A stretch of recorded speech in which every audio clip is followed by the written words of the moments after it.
comfortable afternoon for baseball in southern Michigan. Fox Saturday Baseball welcomes you to Detroit for the middle game of a three-game set between the visiting Minnesota Twins and first place Detroit Tigers. A Tigers team with a very real chance of catching the Yankees for best overall record in the American League.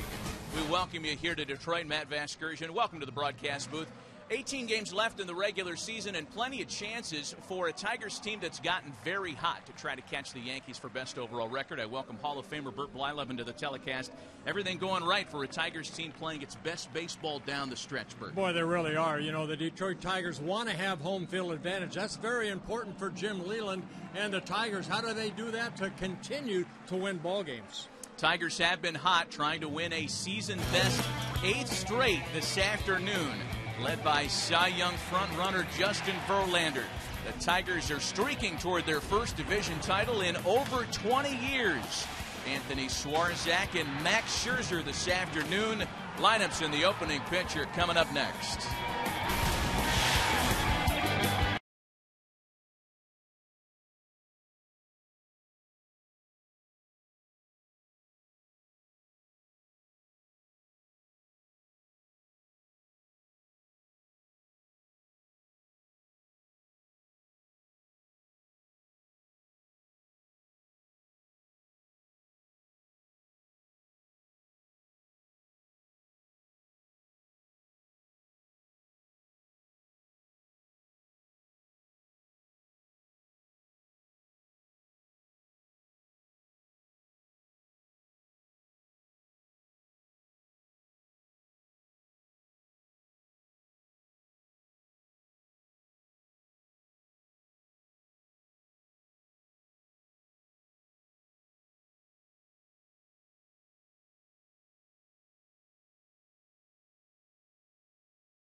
Ball here in Detroit. Welcome back as we're set for game 2 of this series. Twins and Tigers are ready to mix it up once again. And before we get too much further, let's post Ron Gardenhire's Twins lineup presented by Taco Bell. Think outside the bun. Ben Revere, Trevor Plouffe, and Joe Mauer lead it off. Danny Valencia followed by a couple of rookies, Chris Marmoley and Joe Benson, making just their 4th big league appearances this afternoon. Brian Dinkelman, another rookie in left field, batting number 7. Luke Hughes and Rene Rivera round things out for the young, one eye toward 2012 Minnesota Twins. Opening pitch is brought to you by Budweiser. Great times are waiting. Grab some buns. Now it is Max Scherzer on the mound to make his 30th start of the year this afternoon for the Tigers. The 27-year-old right-hander has cracked the American League's top 10 with 14 victories, just trying to add on to what has been a career season for him across the board. Very consistent numbers, home and road, day and night. Bert, and Max Scherzer is working with perhaps another couple of regular season opportunities to ice down a number 2 or 3 spot in the postseason. Yeah, that's what Jim Leyland's going to be looking for in these next 2 or 3 starts out of Max Scherzer, a guy that what pitching coach Jeff Jones would like to see him be is more consistent in his delivery. Better here at Comerica Park, where he's 7-4, an ERA under 4, a little bit too high on the road, and Scherzer relies on a good moving fastball, and if he gets ahead in the count, he'll throw that hard slider for a strikeout pitch. The sprint pitcher profile for Max Scherzer, who gets Ben Revere to lift a little opposite field fly ball to left as Delman Young is there to put it away. Well, now let's take a look again. The biggest thing for Scherzer is to repeat his mechanics, and that's what Jim Leyland told us this morning in our little meeting with Jim Leyland, that, you know, hey, he's got good stuff. He's got major league stuff. He's won 14 ball games, but he needs to repeat to be a little more consistent. Jim Leyland with one eye toward his postseason rotation. Certainly not something he's going to mutter publicly. Here's Trevor Plouffe now with one gone. Tigers starting play with the full head of steam. As we intimated when we went on the air, 82-62, 20 games over 500. And with Chicago and Cleveland well in the rear view mirror here as we're into the final 3 weeks of the regular season. Yeah, right now a 9.5 game lead over the second place Chicago White Sox. Brad Penny, he got the win in last night's ball game. Did not fare too well in the first inning. Gave up 4 runs, but a lot of offense by the Tigers. They ended up beating the Twins 8-4 in last night's game. That's just been symptomatic of the way the Tigers have gone, Bert.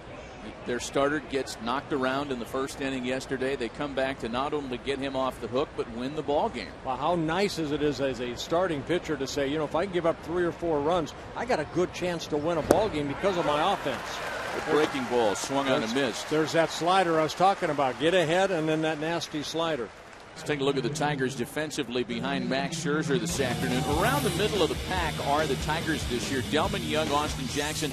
Andy Dirk's going to play a lot in right field without Brennan Bosch from here on out. Betemit, Peralta, Santiago, and Cabrera in the infield. And it's Alex Avila, the all-star backstop, receiving Max Scherzer this afternoon. Yeah, Avila doing a great job of handling a pitching staff for Jim Leyland and Jeff Jones. Joe Mauer now in the lineup this afternoon at designated hitter. The 4-time All-Star caught yesterday. And there's a bit of a relearning curve involved for Joe, who has not done a lot of catching, of course, in an injury-marred 2011. Yeah, he's had so many injuries. In last night's ball game, when he caught, it was the first time he was behind the plate starting a ball game since August 20th. You know, Joe has been nursing so many injuries. Just been a very tough year, not only for Joe Mauer, but for that man right there, Ron Gardenhire. It's been a very frustrating year. They're the only team that left out of spring training with nobody on a disabled list. And boy, did they take advantage of that. You know, about a week after opening day, everybody seemed to get hurt. Yeah, we'll talk about how that has certainly changed the dialogue in the Twin Cities throughout our telecast today. It's kind of easy to get lost in Tigerland here because this game is in Detroit. Tigers are streaking toward the postseason, but we'll certainly pay a lot of attention to the Twins and their eye toward 2012. A ball and 2 strikes, the count to Joe Mauer. Well, one thing, Matt, is that Ron Gardenhire's been here. Out of the 6 out of the last 9 years he's managed the Twins, he's been in the position that Jim Leyland finds himself right now, winning a division. 2 balls and 2 strikes, the count to Joe Mauer. Swing, and he just gets a piece of that ball to foul it off and stay alive. Still 2-2. Mauer, of course, a 3-time American League batting champ in 2006, 8 and 9. Came into the season a career .327 hitter. Signed a huge contract with the Twins, an 8-year, $184 million contract, and it's been a disappointment this year for Joe. Still 2 balls and 2 strikes. Mauer batting with 2 out, just underway, top of the first.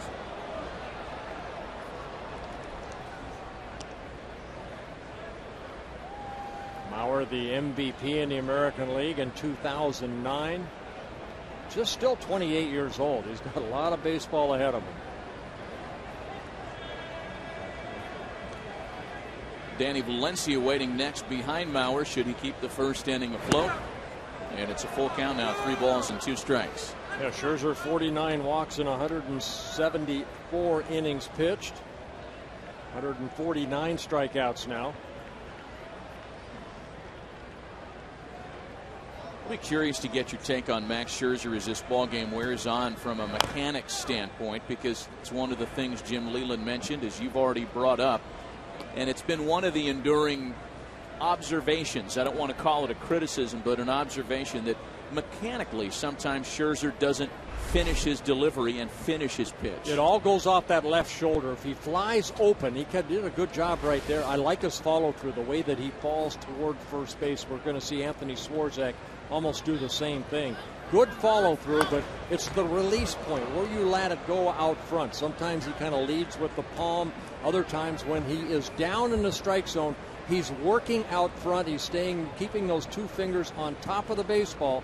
And if he can do that, that's going to make that slider that he struck out Trevor Plouffe on even nastier throughout the ball game. Jeff Jones. Jeff Jones, yeah, watching early on this afternoon. The 10th pitch of the plate appearance to Mauer, misses inside for ball 4. You know, we discussed Joe Mauer and the criticism that he's received in what's been a very difficult year for him. Ken Rosenthal chatted with him earlier today and gave him a chance to respond to that criticism. A lot of them have been coming from people that really don't see what's going on behind the scenes, and how hard I work at it, and how hard I want to be out there and with my teammates and trying to help this ball club win. But, you know, I totally understand that, you know, I'm going to take a lot of it, but a lot of it I just see that, you know, question my character, my work ethic, I think is pretty ridiculous.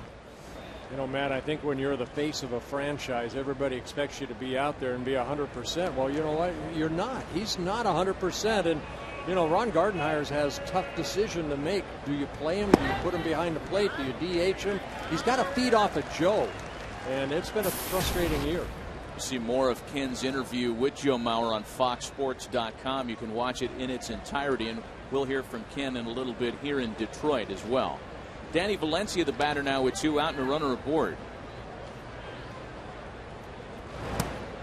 Valencia has been, as you were quick to point out this morning, Bert, really the healthiest regular that the Twins have had this year. And it's amazing when you consider that Danny today is playing in his 226th career game.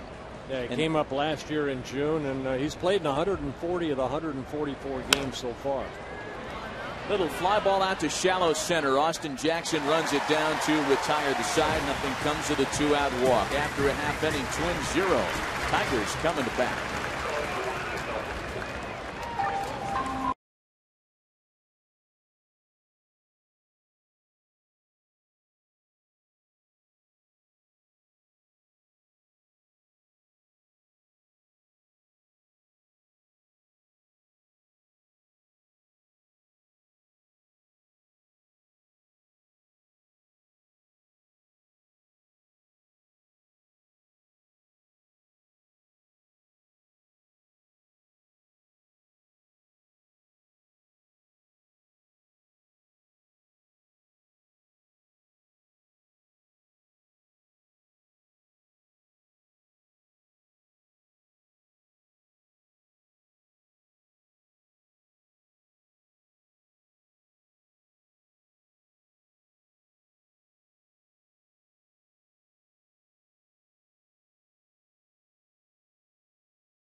Now this is how he lines up his Tigers against Anthony Swarzak. The Tigers Taco Bell starting lineup. Taco Bell think outside the bunt. Austin Jackson, Andy Dirksen, Delman Young in the first. 6-time All-Star Miguel Cabrera, followed by 4-time All-Star Victor Martinez. first-time All-Stars Alex Avila and Johnny Peralta this year, bats 6 and 7. And then a couple of switch hitters, Wilson Betemit and Ramon Santiago, number 9. It is Anthony Swarzak making a start this afternoon, his 8th of the year, on this, his 26th birthday, and looking for his 4th winner of the year. Happy birthday, Anthony Swarzak. Swarzak in his 2nd season with the Twins. Now, this is his 2nd career start against the Tigers. You have to go back to 2009, his other start. That didn't fare too well. Only 1+ innings. He gave up 7 earned runs in a loss to the Tigers. This guy, in my opinion, is kind of a bulldog-type pitcher on the mound. He'll come right after you with 4 pretty good pitches. He's kind of a 4th or 5th guy in the rotation. And one more thing about Swarzak, this is an opportunity for him because of all the injuries the Twins have had, not only the everyday players, but now the starters, Liriano, Baker, Blackburn, Dunsink. Hey, it opens up a door for an opportunity to show what you can do here at the major league level. Sprint pitcher profile for Anthony Swarzak, who is 1-1 with Austin Jackson to start his afternoon. Make that a 1-2 pitch that's called for strike 3. Saw a little movement right there, outer half of the plate, and it came back over the outer half of the plate, and nothing new for Jackson to strike out. He's 3rd in the American League in strikeouts, but good fastball, outer half of the plate. Well, Swarzak attempting to pick up right where he left off last time around, when on Monday he threw the ball very well at Target Field against the White Sox and was hung with a tough 2-1 loss. Here's Andy Dirks now with 1 away. Yeah, that against Philip Humber for the White Sox. Good pitch game by both sides. Andy Dirks starting play at .257, 7 home runs and 25 driven in. And again, as we mentioned when we ran down the Taco Bell starting lineup, a guy that's going to play a lot down the stretch and probably play a bigger role in the postseason than anyone would have expected prior to Brennan Bosch being lost for the year after thumb surgery. Yeah, Dirks in his rookie season, he was the number 8 pick for the Tigers back in 2008 out of Wichita State. And the former Wrangler pops it on the infield. Trevor Plouffe makes the grab, and there are 2 away. I bring up Delmon Young, and you don't have to flash back too long to find out when Delmon Young came to the Tigers, he simply walked across the field into the other clubhouse and got to his former teammate Francisco Liriano for a home run in his first plate appearance after the mid-August trade. He has been kind of like, here, take that. This is, I'm going to give you this. You shouldn't have traded me. But what a great addition he's been to the Tigers. Dave Dabrowski right there, the general manager here in Detroit. He has made some very good pickups, I believe, that has helped the Tigers get to where they're at right now. Young pulls the hands in and lines that into the corner, foul.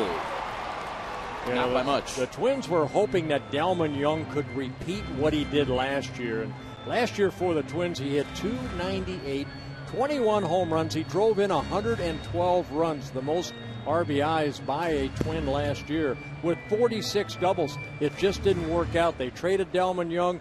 Now I think he's revitalized a little bit, and he's done a very good job as a Tiger, hitting .309 with 4 home runs, and he's driven in 18 runs in the 23 games he's played in.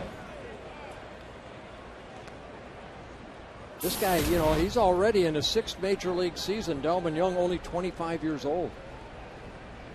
2 strikes, the count to Delmon Young, trying to hit in his 9th straight, and it's 2 balls and 2 strikes. Well, Swarzak really got underneath that breaking ball right there. It's important for Swarzak and Max Scherzer to stay on top, stay back over that pitching rubber, and create that good downward plane. Miguel Cabrera waiting on deck with 2 gone and the bases empty. Swarzak's 2-2, and a breaking ball strikes out Delmon Young. Tigers go down in order in the first, on to the second, no score in Detroit.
And by One A Day Men's, the official multivitamin of Major League Baseball.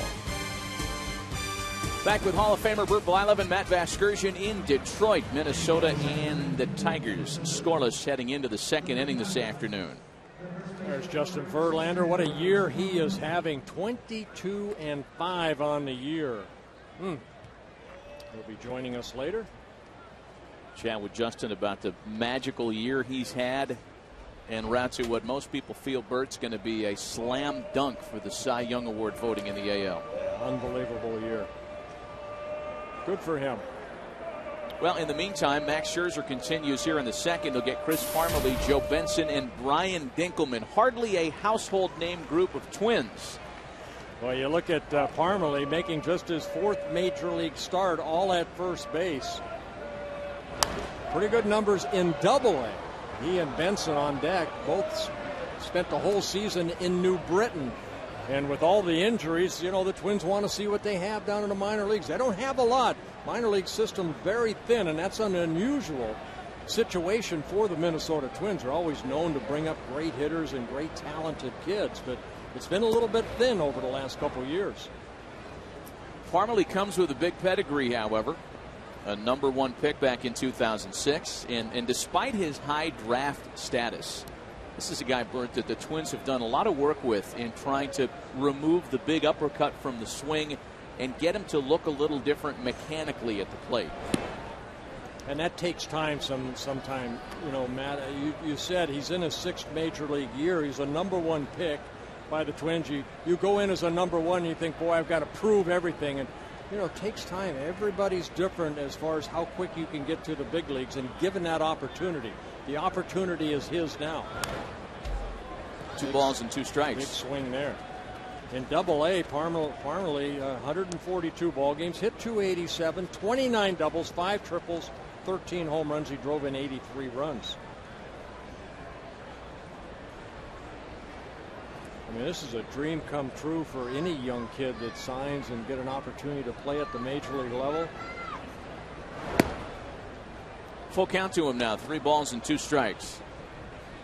Max Scherzer's control, by the way, as he is into his 2nd full count in his first 5 at-bats, has been terrific here of late. However, he loses Parmelee, the 2nd walk he's issued today. Hey, tomorrow, week 1 of NFL's Fox's NFL Sunday coverage kicks off with exciting doubleheader action. The Falcons battle the Bears in Chicago. 2 of the NFC's best go head-to-head. Some will see the Eagles and Rams or the Lions and Bucks. Then on America's Game of the Week, the Giants take on the Redskins or the Vikings square off against the Chargers in San Diego. Some will see the Panthers and Cardinals. Coverage begins tomorrow. Fox NFL Sunday pregame show, noon Eastern, 9 Pacific. Check local listings for the game and time in your area. Leadoff hitter aboard now for fellow rookie Joe Benson, who, unlike Chris Parmelee, although both are playing in their 4th big league game today, Benson is the guy looking for his first big league knock. Yeah, the Twins feel that this young man is a 5-tool type player. He's 0 for 11 so far for Joe Benson. He'd like to get that hit out of the way. Wow, that knocked the mask off of Alex Avila. Benson's got some pop. Ron Gardenhire said when he makes contact, when he's going to make contact, that ball's going to fly a long way. I think Alex Avila could vouch for that. Well, the Twins very much like Joe Benson, his tools, his versatility. And we're joined by FoxSports.com senior writer Ken Rosenthal with more on the top youngster. Well, Matt, Bert mentioned Benson's power, but watch for his speed as well. Jason Kubel told me yesterday that Benson is as fast as the Angels' Peter Borges and Mike Trout. Now, I asked Benson that today, and he didn't agree. He said, nah, not quite that fast, but he can run. 2010 Minor League Player of the Year and had an outstanding prep football career at Joliet Catholic in Illinois. That's been a factory for pro sports for years. A ball and a strike to count to Joe Benson, batting with nobody out and a runner aboard. He's one of those guys, Matt, that just built, you know, like a baseball player, a power type hitter, a Tim Salmon type of player when Salmon came up with the Angels. 16 home runs in New Britain at Double-A this year, hit .285 in 111 ball games. 2-1 pitch is lined into the corner, and there it is. Joe Benson's first career major league hit. Parmalee's going to wrap and try to get to third. The throw is not in time. Twins are in business in the second. And congratulations to Joe Benson getting his first. It looked like a breaking ball, just kind of hung right there, and Benson pulling it down the line. Delman Young, normally this throw would go to second, but a very bang-bang play. Parmalee going feet first into the bag. And the tag maybe a little bit late by Betemit. Runners at the corners with nobody out in the second now, and an opportunity for the left-handed hitting Brian Dinkelman. Dinkelman playing in just his 10th major league game. You know, ordinarily you'd say that it's a AAA lineup, and you wouldn't mean it in a flattering sense, and we don't mean to do that when we say that here today. However, truth is, most of these guys came from Double-A or Triple-A this year. Right, and that's what Ron Gardenhire has right now. So many injuries, he's getting the opportunity to let these kids get some at-bats. Dinkelman, 27 years old, in his 6th season in the Twins organization, signed by the Twins in 2006. And Max Scherzer trying to pitch out of an early jam here. This is something he's had success doing most of the year. Runners at the corners for him with nobody out. Scherzer's numbers with runners in scoring position, limiting opponents to just a 188 average. Try to do his best to minimize this mess here early on. Yeah, that's outstanding. That's 4th the best in the American League. Now 188 batting average with runners in scoring position. A chance to mitigate this jam against the bottom of the lineup. Here's the 0-2 to Dinkelman, and that's tap foul. This is a situation here with a pitcher with Scherzer and that sinking fastball. You're thinking double play. Bases empty, you see over 300. Runners on, 229, which is outstanding. And then runners in scoring position, just 188. Infield playing back, they're looking for that ground ball double play. Still 0-2 to Brian Dinkelman. Got to think fastball down and away right here. That's where Avila's setting up. And Scherzer misses with that pitch. A ball and 2 strikes now. Scherzer has a tendency to open up very quickly, and that kind of makes that right arm drag a little bit. You stay back and stay on top of that ball, you'll get that good sink. Luke Hughes waiting on deck for the Twins, threatening here in the second. Got to go back out there again. Well, that's a good pitch right there. That's the pitch right there that's going to create the ground ball. Better job by Scherzer to stay on top of this ball. Look at the rotation and the movement on that. And a ball down like that, it's going to be hard for a hitter to pick it up and hit a sacrifice fly. Be surprised to hear this, but Max Scherzer has induced only 3 double plays this year. You see, almost like a screwball right there.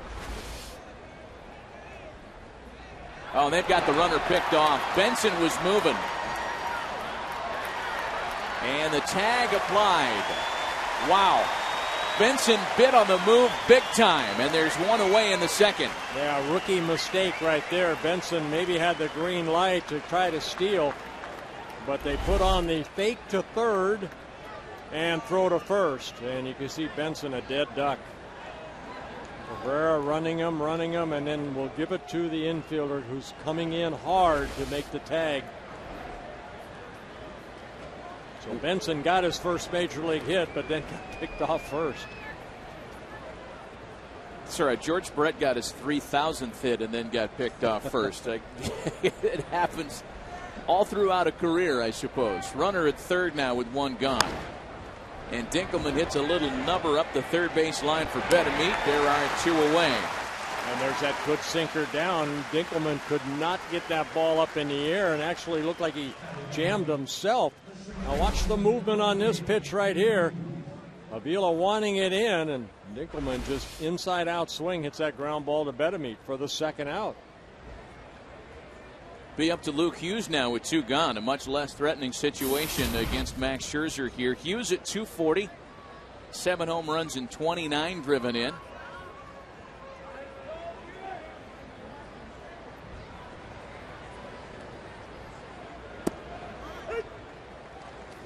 Luke Hughes has saved some of his better performances early in his career for this Tiger opponent.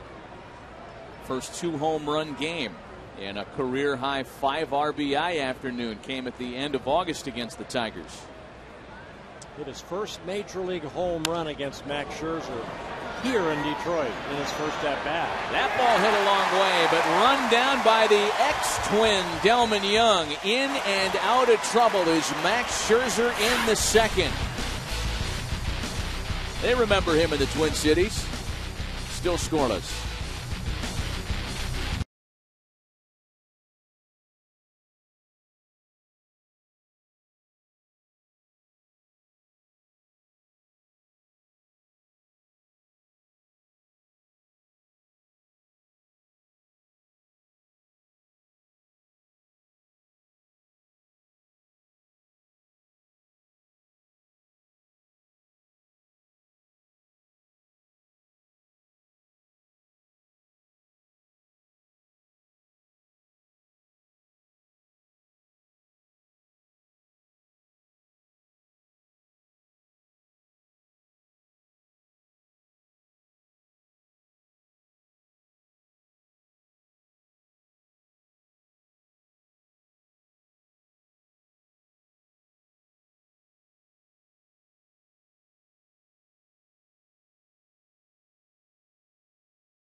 Light Lime, the right taste of Bud Light with a refreshing splash of 100% natural lime flavor.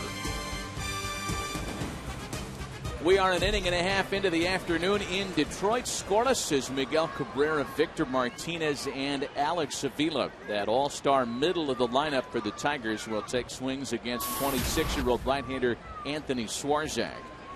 Cabrera starting play red hot, 6 for his last 12, all over the American League leaderboard in just about every offensive category you could fathom, as the 6-time All-Star leads things off in the second. This guy is fun to watch hit.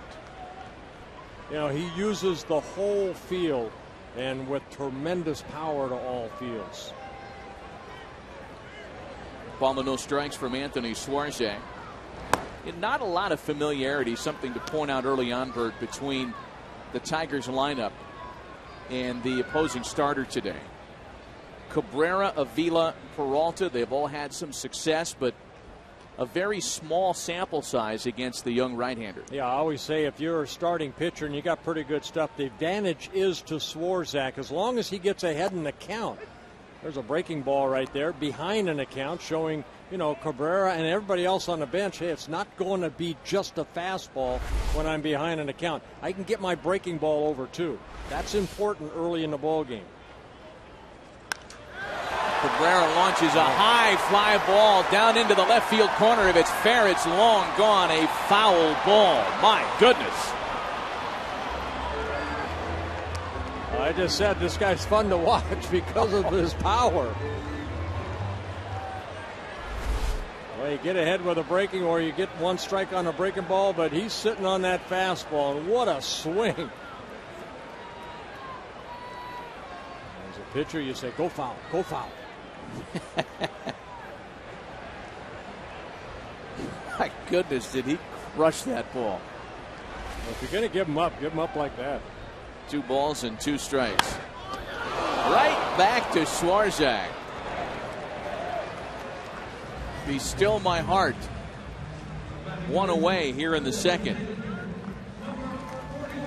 Let's take a look at the pitch sequence right here to Cabrera off of Anthony Swarzak. He fell behind 2-0. Fastball high, and then a fastball low, and then the breaking ball. But then look at the location of this fastball. Right down the middle of the plate. Pulled foul, and another pitch. Swarzak says, whoa, look what I found.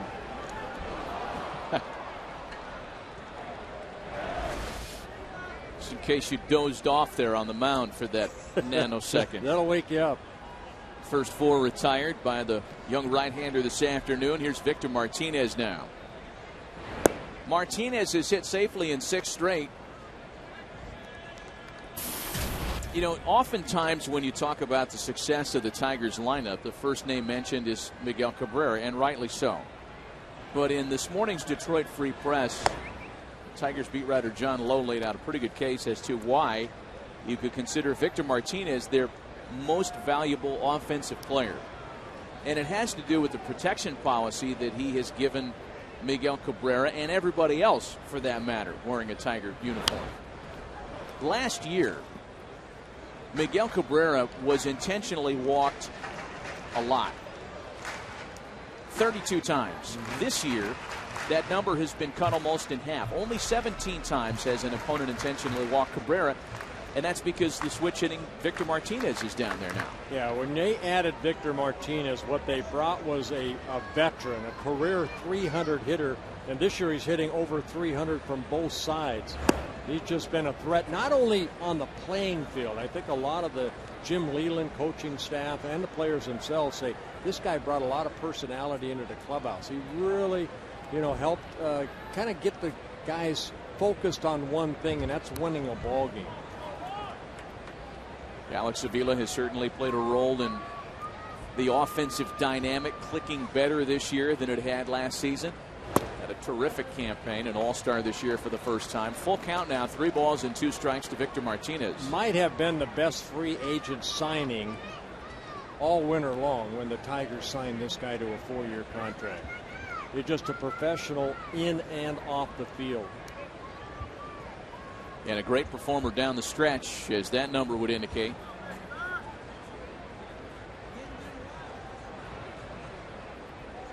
Here's the full count pitch home to Victor Martinez. Ken Rosenthal with a little bit more on the free agent signing this past winter of Victor Martinez, Kenny. Well, Matt, what's really interesting here is that the Tigers also looked at Adam Dunn, who of course has had a disastrous season with the White Sox. They liked Martinez because he had a line drive bat, which they thought was very suitable for Comerica Park. They liked him as a switch hitter, left-handed power hitter in the middle of their lineup. And they liked him also because he could play part-time at catcher. And clearly, they made the right decision when they chose Martinez over Dunn. Yeah, gave him a little bit more money than the offer that stood with the Red Sox. Both 4-year deals. Tigers kicked in with an additional $8 million over what the Red Sox had offered, as he sends that fly ball into right. Joe Benson out there to make the catch, and there are 2 away. Yeah, don't get me wrong, $8 million is a tremendous amount of money, but in the general scheme of things, you're going to pay a little bit more as a Major League Baseball team to get this kind of player locked in for 4 years, and that just backs up what Kenny and what you had mentioned, Bert. What a great signing it was. Yeah, 4-time All-Star. Again, a guy that was injured really a lot last year with the Boston Red Sox. Still finished hitting .302 in 127 games. Hit 20 home runs in Fenway Park and on the road for the Red Sox. Now he's doing it here in Detroit. 2 gone, bases empty, and it has been a career year for Alex Avila. Recognized with his first All-Star selection this year. Coming off a big night last time he was out there receiving Max Scherzer. A career-high 4 hits on Sunday, part of an 8-2 shellacking of the White Sox that effectively sealed the coffin on the south side this year. Good changeup right there by Swarzak.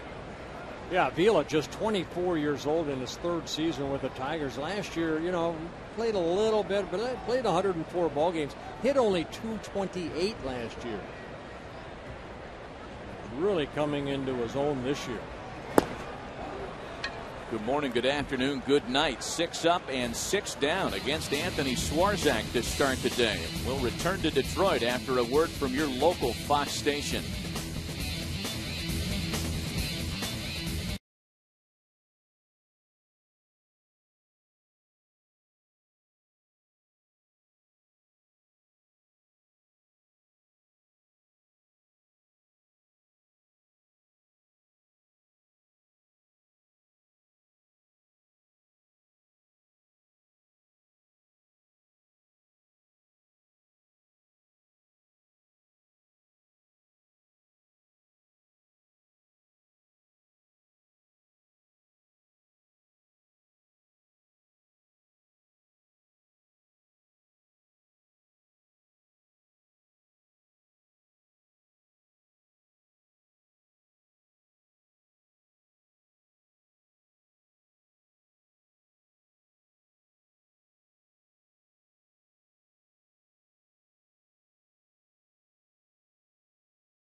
Scoreless in Detroit between the Twins and Tigers as we move along to the top of the 3rd inning. Rene Rivera, Ben Revere, and Trevor Plouffe, the 9 and top of the order hitters for the visiting Twins.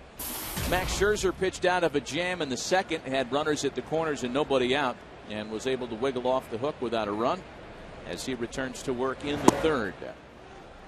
Well, we are pleased to be joined by Michael Cuddyer this inning, who joins us live. This is not on tape, folks. Michael live, the Twins All-Star everyman, outfielder, position du jour. I don't even know what to call you these days, Michael. You're so valuable all over the field. How you feeling, first of all? We know that you haven't been out there recently. Talk about your relative health at this point in the season. Well, it's all right. I got hit in the wrist a couple weeks ago and played through it for about 10 games or so, and we got some guys up here, and I think we needed to give it a little bit of a break. So hopefully give it today, tomorrow, and hopefully be back out there when we go into Kansas City on Tuesday.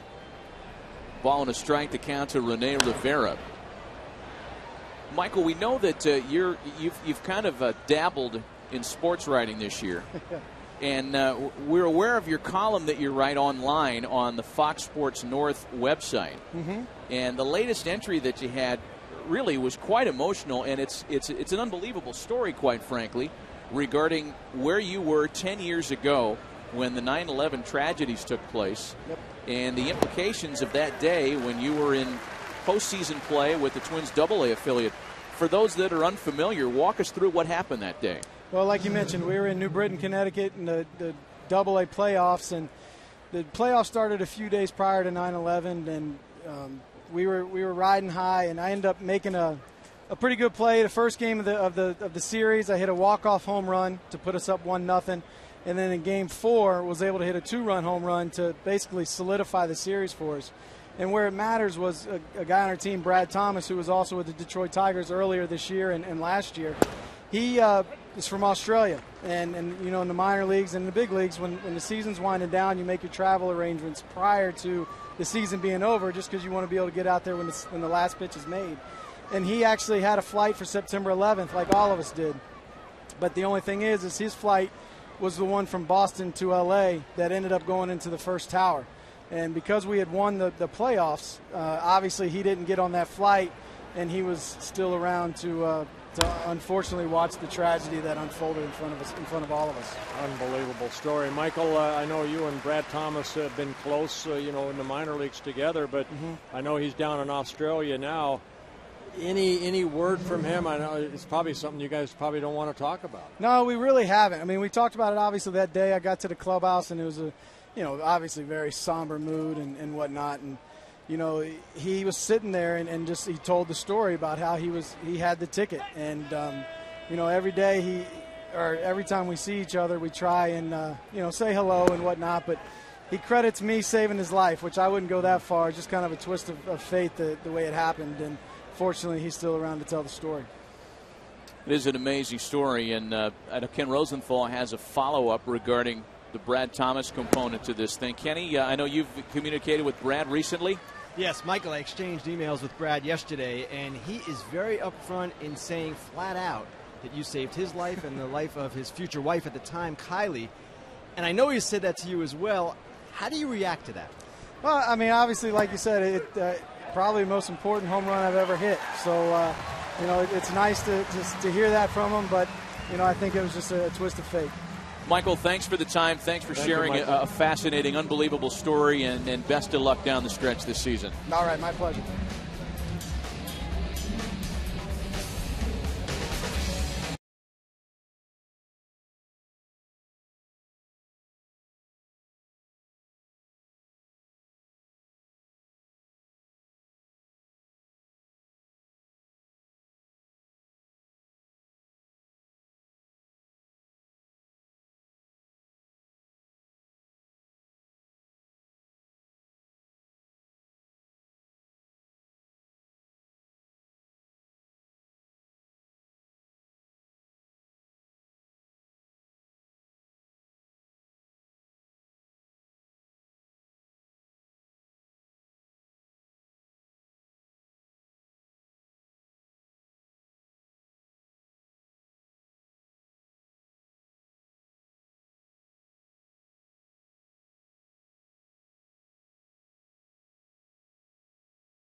The score between the Twins and the Tigers, Johnny Peralta, Wilson Betemit, and Ramon Santiago will lead things off for Jim Leyland's Tigers, who haven't had any kind of success against Anthony Swarzak so far. Early on, 6 up, 6 down for the guy celebrating his 26th birthday today. Another one yanked high, deep, and foul. Yeah, pitch count very good. 27 pitches for Swarzak. 18 have been strikes so far. Here's a guy right here, Matt, that kind of goes under the radar. Johnny Peralta having another solid year. You can see right there the 307 batting average, 9th best in the American League. But I like him, what the Tigers, where they re-put him more or less. With the Indians, remember, he was at shortstop, then they moved him over to third, and now he comes to Detroit his second season. He's really solidified their defense.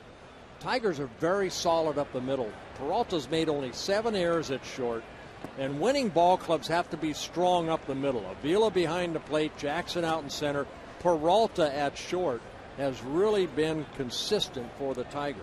Well, you make a good point. It is a below-the-radar contribution because shortstop in the American League, Jeter, Yunel Escobar, Asdrubal Cabrera really putting himself on the map this year. But it's Peralta's 307 batting average that is the best among American League shortstops this season. 2 balls and 2 strikes to him, leading things off in the home third. Yeah, made his first All-Star appearance this year. 9th Major League season. Full count now. Tigers looking for their first base runner of the afternoon.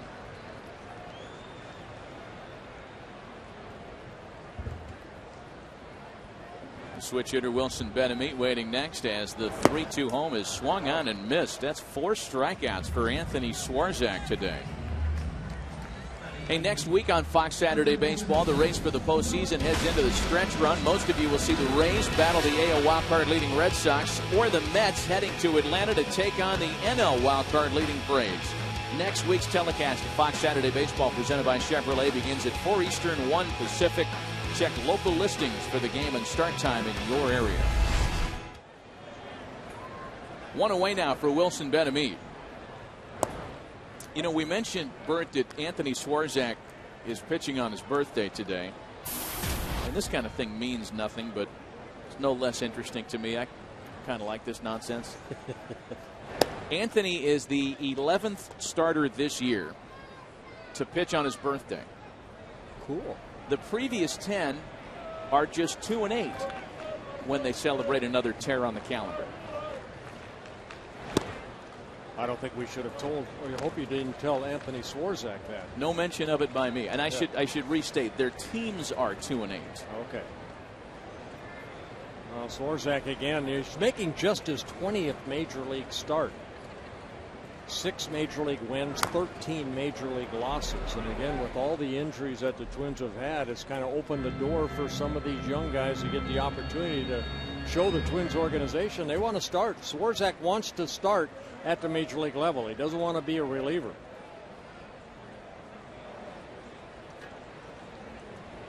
Ball and 2 strikes to Wilson Betemit. He made 3 appearances this year against the Tigers, but all those came out of the bullpen. Right now doing a pretty good job of staying back. 4 strikeouts for Swarzak. He had a high 5 strikeouts in a start earlier this year. Career high 6 strikeouts back in 2009. Full count now. I think both these pitchers, they look very aggressive on the pitching rubber. Both of them trying to do one thing, and that gets to that balance point right there. Get that knee up and then explode off of that pitching rubber. And both of them, I like their follow-throughs because they come toward the first base bag. Wilson Betemit with a high, dramatic blast to right. Wow!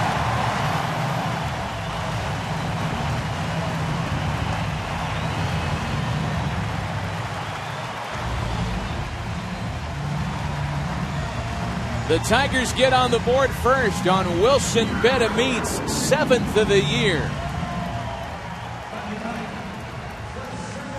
That was a no-doubter right there. Swarzak giving up his 8th home run. A fastball right there, and Betemit spins and watches that ball go a long way.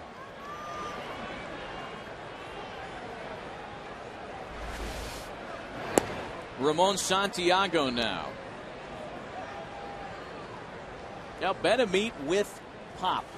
And that's the kind of tantalizing package that made him such a desirable commodity when he was coming up with the Braves. He's played a lot.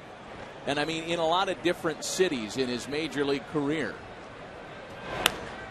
It's a complete toolbox offensively as that's lined out to right field for Benson, and there are 2 away. Yeah, Betemit came up with the Braves, spent time with the Dodgers, the Yankees, the White Sox, the Royals this year, and then another good move by the Tigers, bringing Betemit over from the Kansas City Royals in late July.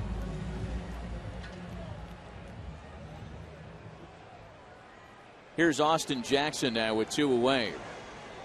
Yeah, you know, you mentioned some of those pieces that have been acquired, and none of them were big, sexy moves. You know, this wasn't the Brewers going out and getting CC Sabathia for the stretch run a few years ago. This wasn't the Rangers winning the Cliff Lee sweepstakes before the deadline last year.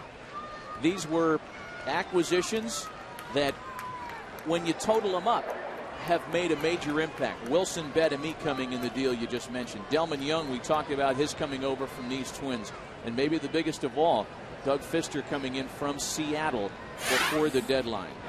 Well, what a difference a change of scenery can make, especially for Doug Fister. It's popped into foul territory to retire the side. But one of those we just discussed, Wilson Betemit, has started the scoring this afternoon. It's 1-0 Tigers.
AT get it faster with 4G. Rethink possible.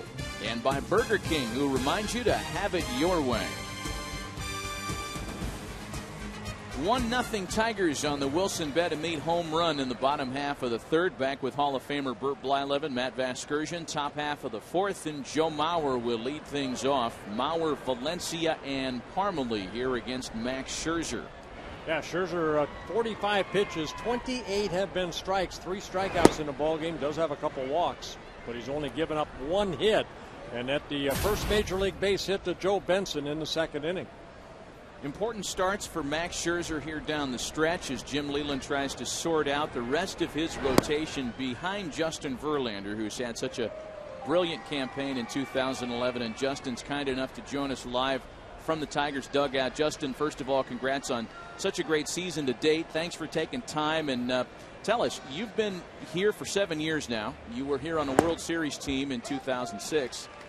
Compare that club and what you've seen the last 7 years to how you guys are going collectively right now.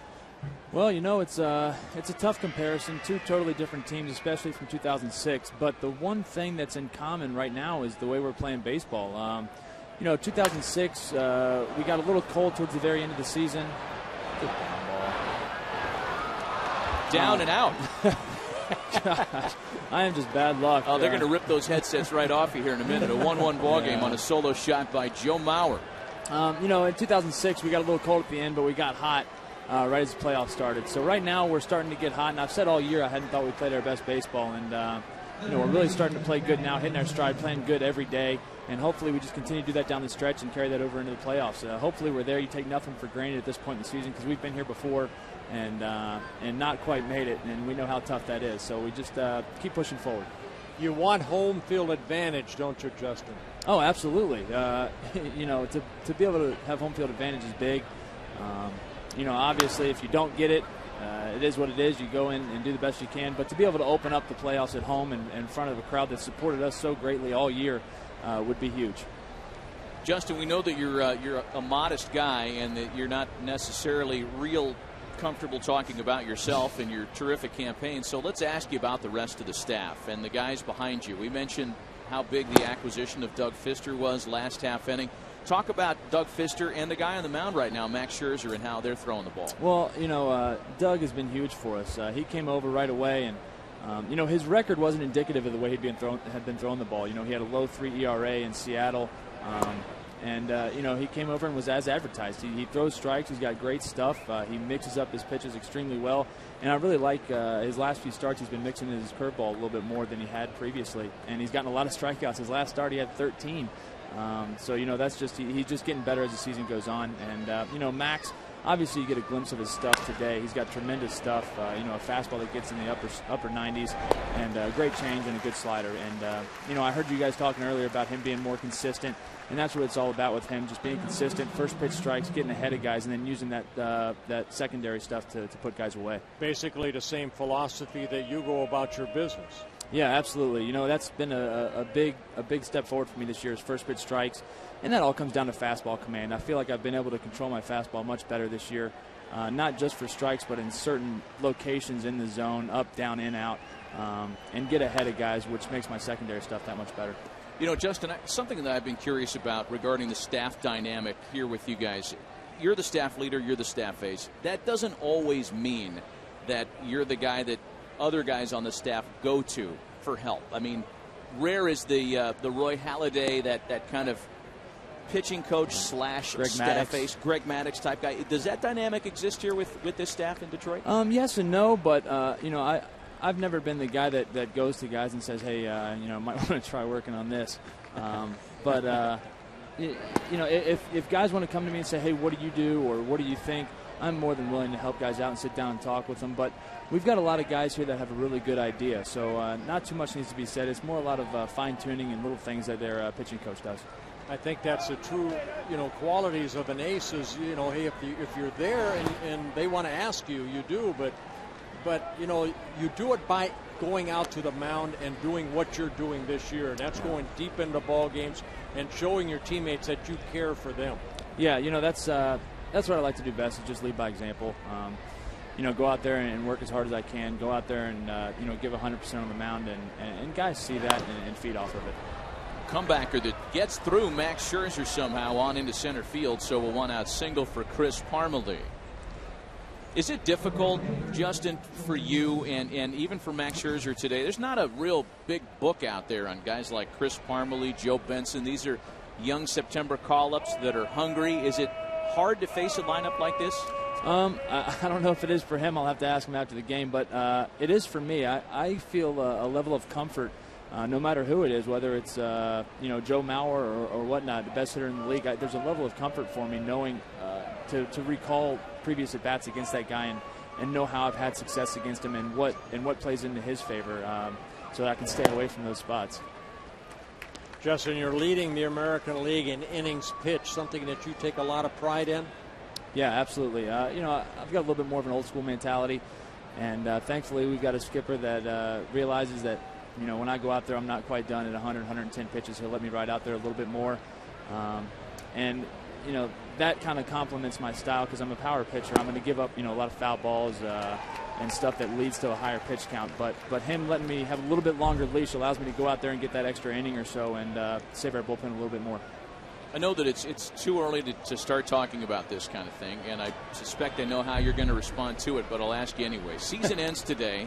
and you guys get the Red Sox. I mean, is there any sense that you look at standings and say, hey, maybe we match up better against this team as opposed to that team? And I know that you're not assuming that you'll get there yourselves, but do you look at numbers and do you look at head-to-heads like that? Well, you know my answer, and that's not yet. And whatever happens. We go out and we're going to win as many games as possible and see who we get once we get there. I've had the fortune of pitching in postseason and then the World Series, and boy, isn't it nice? And I hope you get this, Justin, but it's early run support. So important for a starting pitcher. Yeah, that's always big, especially, even in season. And in the postseason, that'd be fantastic. Yeah. But in season, it's just that little bit of a jolt of a confidence boost, I guess. Your team gets you 1, 2, 3 early in the game, first, second inning. And it allows you to get in your momentum and rhythm a little bit more and even be a little bit more aggressive and hopefully go deeper in the game. And I think you probably sense that here in Detroit because of what you guys have been able to do, and score a lot of runs. Yeah, absolutely. Our guys have, especially as of late, they've been getting pretty hot. Everybody's having great at-bats, and you've seen that my last couple starts. Well, there was one mixed in that was pretty good, but they bailed me out, and that's great to see. It's a never say die attitude. Yesterday's a perfect example of that. We're down 4 early in the game, and it's nothing for those guys. They go right back out there and get the momentum back on their side, and we come back and win. 2 balls and 2 strikes. The count to Joe Benson. Visiting with Justin Verlander on the telecast this afternoon. 1 out, 1 on.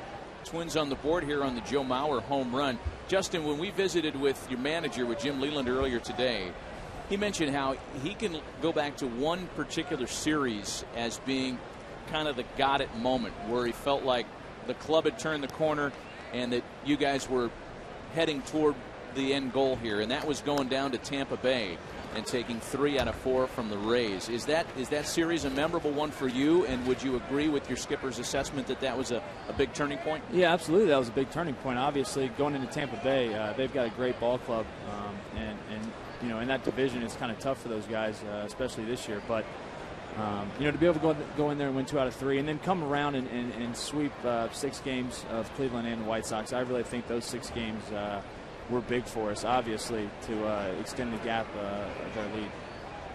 I'm going to get hit in the face here in the middle of the seat. I just know it. Swing and a miss by Joe Benson, and there are 2 gone here in the 4th. Scherzer picks up his 4th strikeout. Now, Justin, everybody talking about the Cy Young Award. Definitely, you're a one-horse race right now, but the MVP, how do you feel about that? The American League MVP. Do you feel that you should be in the running, or do you think an MVP should be an everyday player? Well, obviously, my opinion is, I think pitchers should be up for it. Okay, good. Well, we have a big impact, and I really think it's not just an impact on our one game like people say. I think we have an impact on really 3 games, maybe more, as a starting pitcher. Either they can wear the bullpen out the day before, or I save the bullpen the day after, our bullpen's fresh. Little things like that kind of go unnoticed. But, obviously I think you need to do something extraordinary because we only have 35 starts and the position players out there for, 155 games or whatever they are out there for. But if you do something extraordinary, I'm not saying that I am, but I think you should definitely be able to be considered because I've said this before. Well, last you I don't checked, have to say it, but I will. Last I've checked, pitchers are players as well.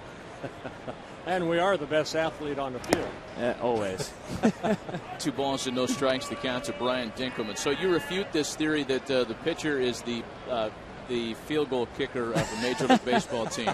Yeah, I definitely disagree with that. The game starts and ends with us. When we're out there, we have a major impact on the game. And usually the starting pitcher is the one that decides a win or loss. There's a bunch of games mixed in where it goes into a tied and the relief pitchers come in. But for the most part, momentum rides on the starting pitcher that day. So when we are out there, it's a huge impact on the game. Justin Verlander, thanks so much for taking time. Thank you. Congrats on a great year and best of luck down the stretch. Guys, thanks. I appreciate it. Have a good one.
Another terrific crowd in Detroit this afternoon. A 1-1 ball game. Couple of solo home runs telling the story. Wilson Betemit for the Tigers and Joe Mauer's third of the year for the Twins. Andy Dirks picks on the first pitch and sends a ball to deep center that clears Ben Revere. Not easy to do.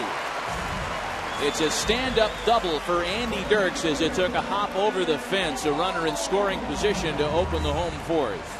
Well, you see the power right there by Dirks. I mean, my goodness, he jumped all over this fastball, and it's a line drive. Ben Revere can cover a lot of ground, but it's 420 straight away center, and then bounces out for a ground rule double.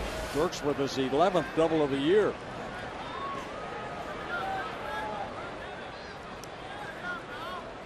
So Delman Young has a chance now.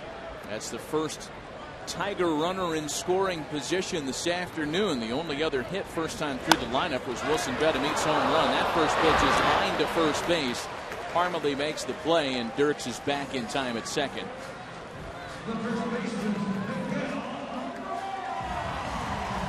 A couple of aggressive approaches here. Swings on the first two pitches that Anthony Swarzak has thrown in the fourth, and now it's Miguel Cabrera. You know, Matt, I enjoyed that interview, not only with Michael Cuddyer, but also with Justin Verlander, talking about, his opportunity when he takes that mound, not only pitching for that game, but also if he goes deep, how it affects the bullpen and the guy the next day.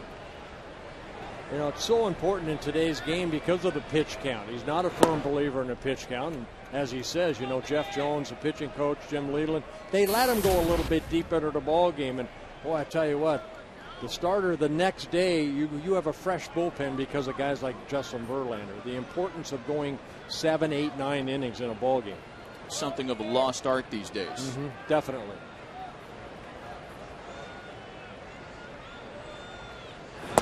Two balls and no strikes, the count to Miguel Cabrera, who, had it not been for perhaps his teammate Justin Verlander, might get a more significant mention in the American League MVP race. Again, just the thought of having a pitcher as strong a candidate as Verlander is has elicited some real mixed reactions among the voters. One such voter being our own Ken Rosenthal. Ken, what's your take on the MVP race in regards to a pitcher? Well, Matt, the ballot says to keep in mind that all players are eligible, including pitchers and DHs. Now, my feeling is that when there are quality position players in the race, it becomes that much more difficult for a pitcher to win the award. And there are a number of quality position players involved this year. Jose Bautista, Dustin Pedroia, Adrian Gonzalez, Jacoby Ellsbury, Granderson, Miguel Cabrera, as you mentioned. This is going to be one of the most fascinating MVP races in years because there is no obvious frontrunner, and there is this pitcher named Verlander in the mix. 2 balls and a strike to count to Miguel Cabrera. And Ken, to follow up, because you have a vote, and this thing, these kind of issues have fascinated me through the years. There are some of your contemporaries, as we see Cabrera ground to shortstop.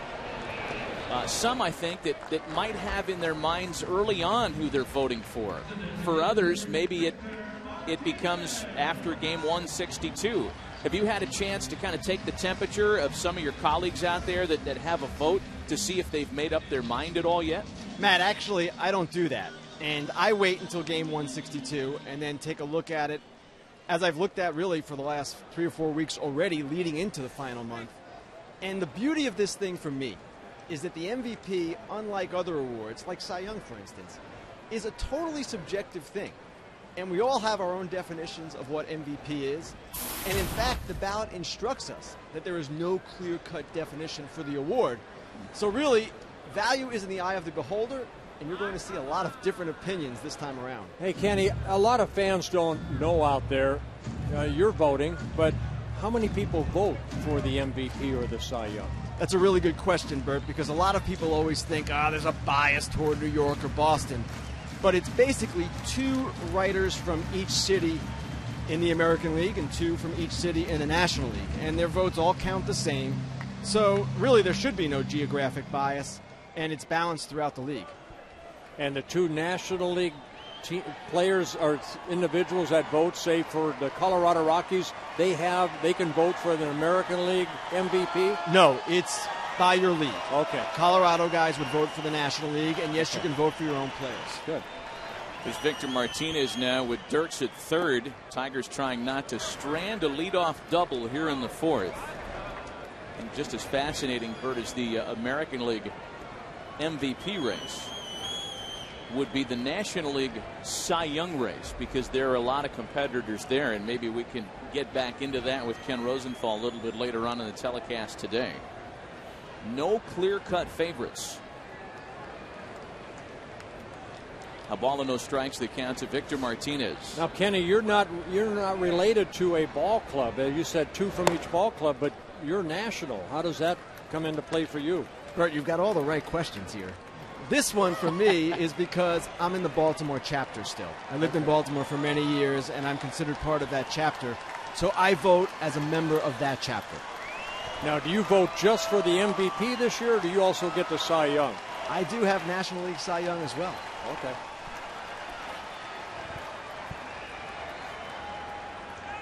You're pretty good company, Kenny. Thanks, Matt. Not everybody gets to vote for both of those things. 2 balls and no strikes, the count to Victor Martinez. So 2-1 now. Alex Avila waiting next. And according to the splits, at least, left-handed batters have had a lot more trouble against Anthony Swarzak. Kind of counterintuitive, given he is a right-handed starter. Mm-hmm. Yeah, left-handers hitting only .212 coming into the ballgame. Right-handers .297. And V-Mart cashes in.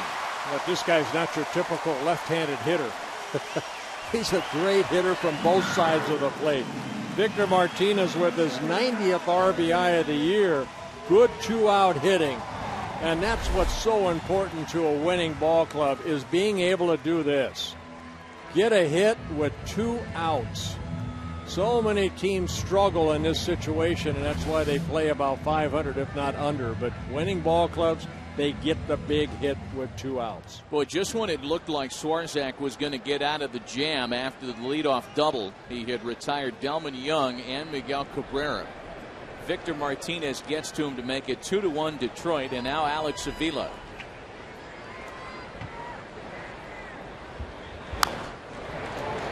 And that's rolled out to first base for Parmalee to retire the side. Not before the Tigers can re-earn the lead on the 2-out RBI single by Victor Martinez.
send up Luke Hughes, Rene Rivera, and Ben Revere, the 8-9, then top of the order hitter against Max Scherzer, who has his 1-run lead back thanks to a 2-out RBI single by Victor Martinez in the bottom of the 4th.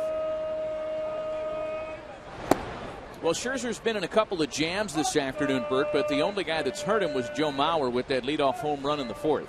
Yeah, Joe Mauer hitting his 3rd home run of the year. That tied the game at 1 apiece, but the Tigers come right back to take the 2-1 lead. Little flare out to the opposite field. Andy Dirks is there to handle it for the first out. Visit Lowe's to pick up your instant win game card for a chance to win World Series tickets, compliments of Scott's.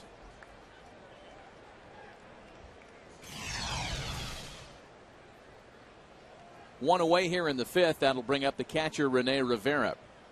You know, with Joe Mauer, who we saw in the DH spot so far here this afternoon, it opens up the door for Drew Butera and Rene Rivera to do some catching behind the plate. Now, you're not getting a lot of offense out of these two guys, and that's another frustrating part, I think, for Ron Gardenhire.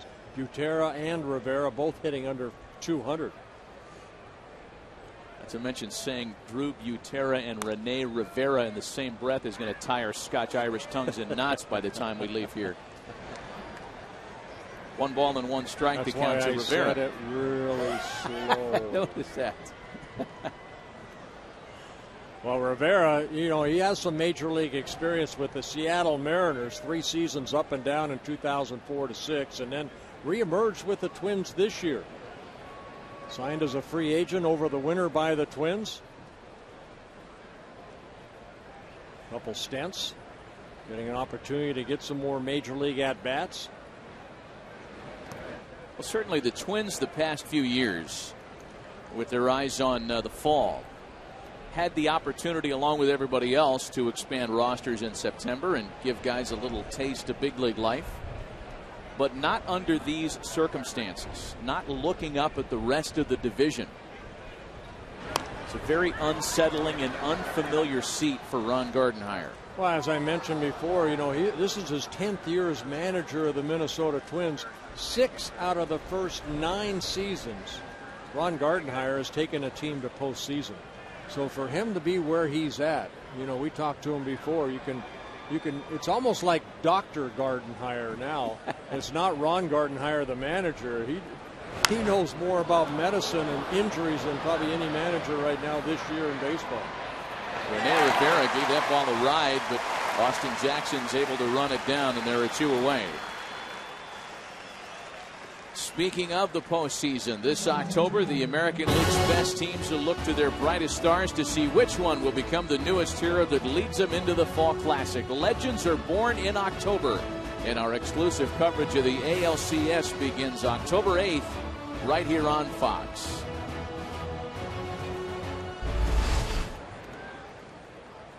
Two gone now for the left-handed hitting Ben Revere. This is a guy right here that reminds a lot of people in Minnesota of a young Kirby Puckett. Comes in with a big smile on his face. He brought a lot of enthusiasm when he first joined the club in June, and he was called up for the second time. And that's kind of when the Twins started to take off a little bit. They were 5 games under 500 when they were at one time 20 games under 500. They fought back, and everybody in the Twin City thought, okay, here come the Twins. You know, they didn't have very good April and May, and June and July were outstanding. But then toward the end of July, they just went downhill, and it's been downhill ever since. There was that little spike, and I think even there were folks outside the Twin Cities that looked at it and said, well, we're not used to seeing the Twins hiccup like this. They look like they're about to right the ship. And just as it appeared that was happening, to your point, Bert, things went south again, and the injuries have been such a big part of that story. That slapped right to third. Betemit was pulled in on the infield, and it's a 1-2-3 fifth for Max Scherzer. Middle of the afternoon in Motown. Tigers on top by a run.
Chevrolet, proud to support youth baseball across the country.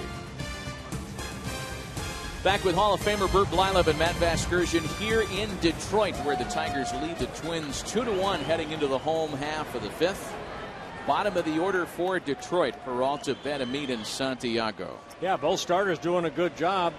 Anthony Swarzak starting his fifth inning of work. 57 pitches right now.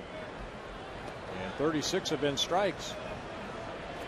Getting on that time of the afternoon, Bert, and on an increasingly glary day here in Detroit, where the shadows will make it even more difficult on hitters to pick up the baseball. You can see that the shadows are about to creep into that cutout. Yeah, they say it's the rotation of breaking balls. It's not as much the fastball, but the rotation of that breaking ball. Every hitter tries to see where that pitcher throws the ball out of a certain area. Rod Carew always said, I focused on the pitcher's hat, because eventually that ball comes out of that hat area.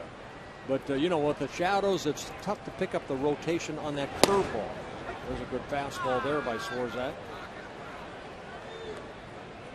Swarzak just 26 years old today in his 8th season in the Twins organization, signed by the Twins in 2004 out of Fort Lauderdale, Florida. 2 strikes to count to Johnny Peralta. You look at Swarzak's numbers, Bert, some of the peripheral numbers, walks to strikeouts, and it's not that 3-to-1 strikeout to walk ratio that a pitching coach would like to see. 21 walks, 39 punch-outs at the start of play, and I think that's symptomatic of what's happened to the staff as the breaking ball is waved at and missed. And you've watched certainly more Twins baseball than most. A lot more walks with this Twin staff in 2011 than we're used to seeing. Yeah, and it's driving pitching coach Rick Anderson crazy, because, you know, the Twins have always been, you know, since he's been the pitching coach, the fewest walks in the American League. And I think, you know, when you have guys that are injured, Baker and Blackburn, Scott Baker, Nick Blackburn trying to come back from elbow injuries, you know, you try to be a little bit too fine. Francisco Liriano is probably the wildest of all the starters, but it's been a frustrating year, not only offensively but pitching-wise for the Twins. They come into this ball game 12th in the American League in ERA, and they're always in the top 5 or 6 in the American League once that season's over with. First time since 2002 that the Twins are not among the 2 teams that have issued the fewest walks in baseball. They're 19th this year. Wilson Betemit now, after homering in his first at-bat this afternoon, 2 balls and 2 strikes. 1 ball and 1 strike, rather. Now, what a swing he put on that home run, that long home run off the bat of Betemit, that coming in the 3rd inning. Let's take a look right here. I mean, it's a fastball, and look at the extension right there by Betemit and showing off his strength. You see where the ball is on the bat. Wow. I only gave up 430 of them, and they never slowed them down for me like that. They're always fast motion.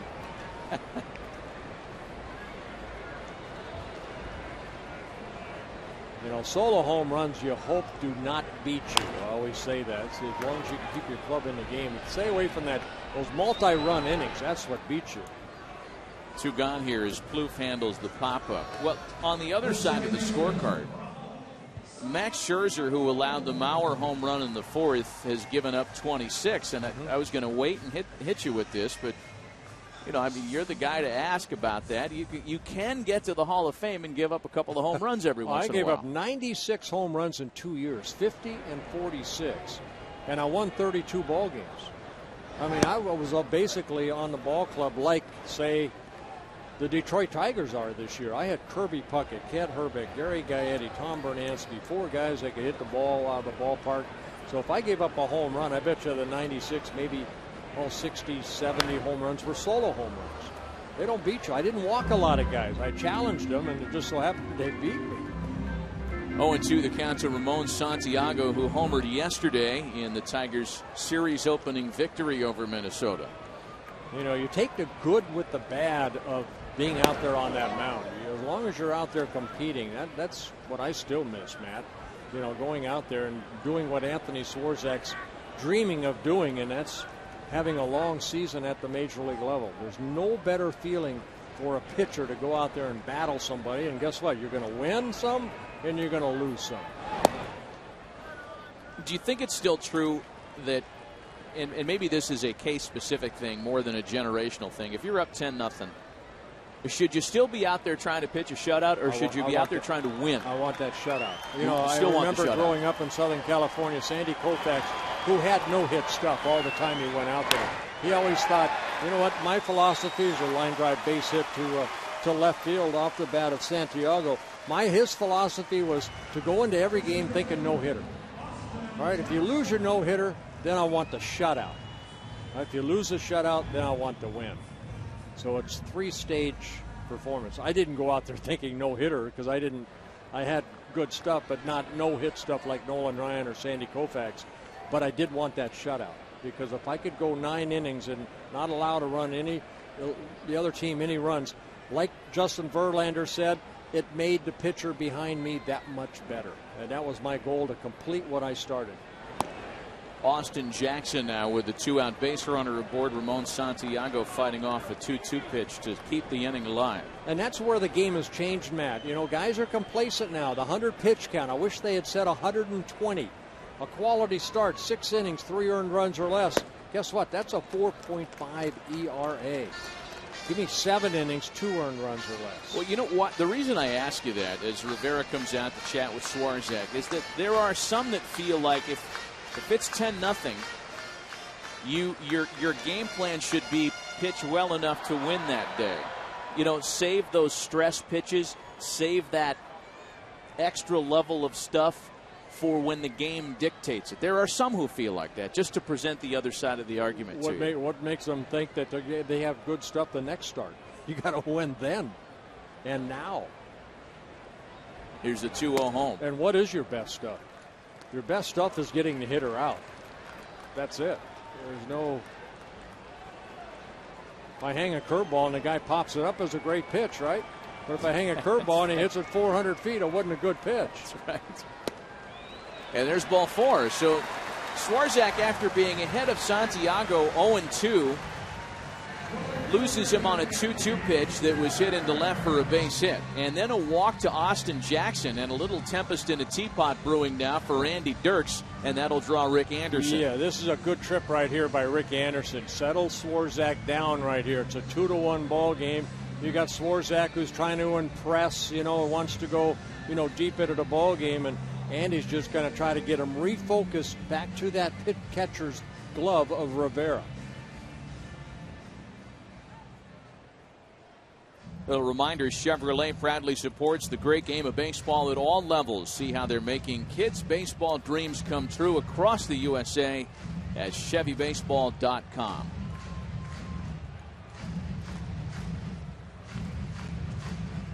Well, Andy Dirks with an opportunity now. He doubled and scored the go-ahead run back in the 4th.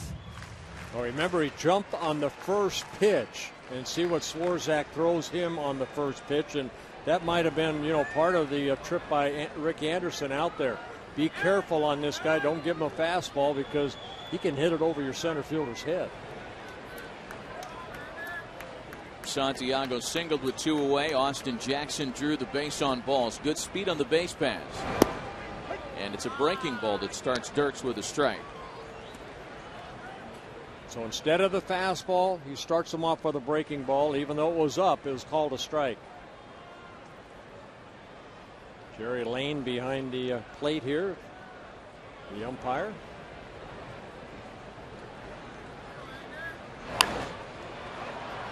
Popped him up, slicing away from Dinkelman. But he's there at the line to make the catch and strand a pair in the 5th. We played 5 complete in Detroit, still 2-1 Tigers.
Nation healing. September 21st, 2001, Braves and Mets at Shea. First game back after 9/11 in New York. Mike Piazza hits a memorable go-ahead home run in the 8th. The Mets win on a very emotional night in Flushing, 3-2 New York. And Mike Piazza went on to say for many years that it feels like that was the biggest home run he had ever hit. 2-1 Detroit here, top half of the 6th inning. Trevor Plouffe will lead things off against Max Scherzer. Plouffe, Mauer, and Valencia. Baseball plans on commemorating the game's role in the healing process tomorrow, as teams around Major League Baseball will wear a U.S. flag. I think, Matt, every baseball player that wore a uniform after that tragedy felt very proud to be back on the field to take everybody's mind off of what happened. 3 balls and no strikes to Trevor Plouffe. Just a very simple, elegant U.S. flag on the back of every cap tomorrow around Major League Baseball.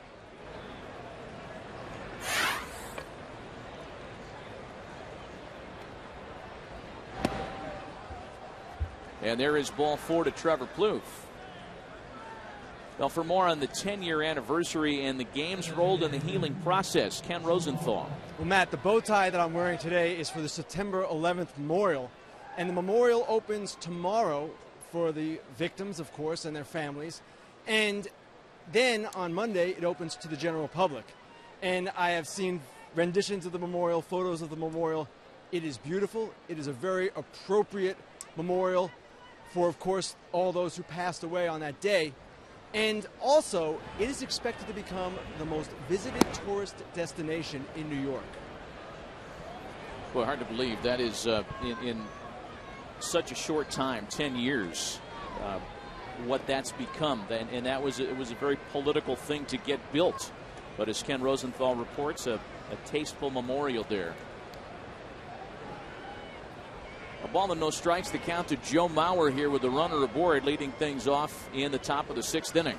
Yeah, Joe Mauer started the 4th inning off with a fastball away from Max Scherzer and hit it over the left field fence. Just his 3rd home run of the year. All 3 home runs have been hit on the road for Joe Mauer. Scherzer right now struggling with control of that fastball. Well, this is how the top of the 4th inning started. Joe Mauer taking that ball just over the fence. Delman Young ran out of room. And that tied the game at 1 apiece, but the Tigers came right back to take a 2-1 lead in the bottom of the inning.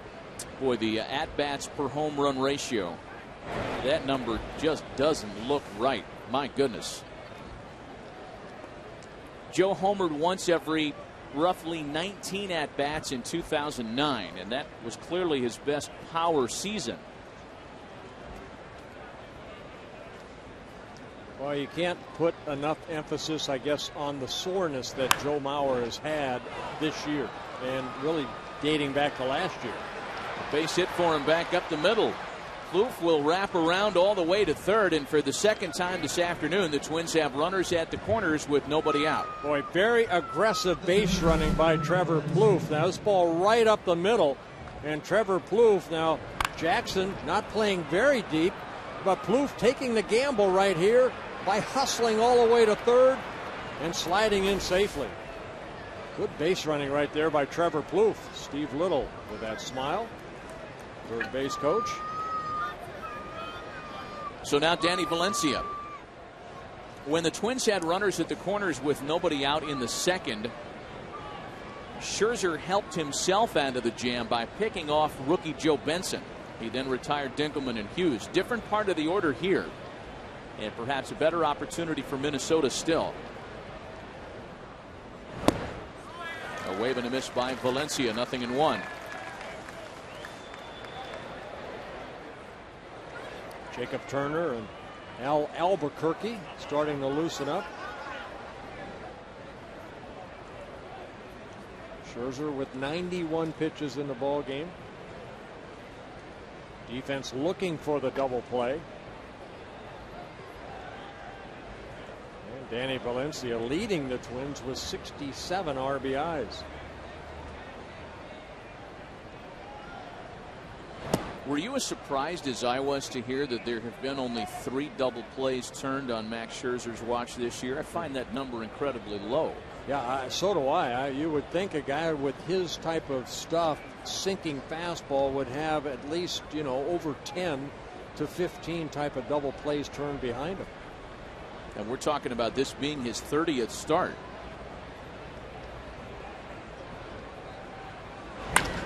One pitch is hit well out to left center field. Jackson chasing, reaching up, and making the catch. Kloof will tag up and score, but what a grab by Austin Jackson. That ball was already past him.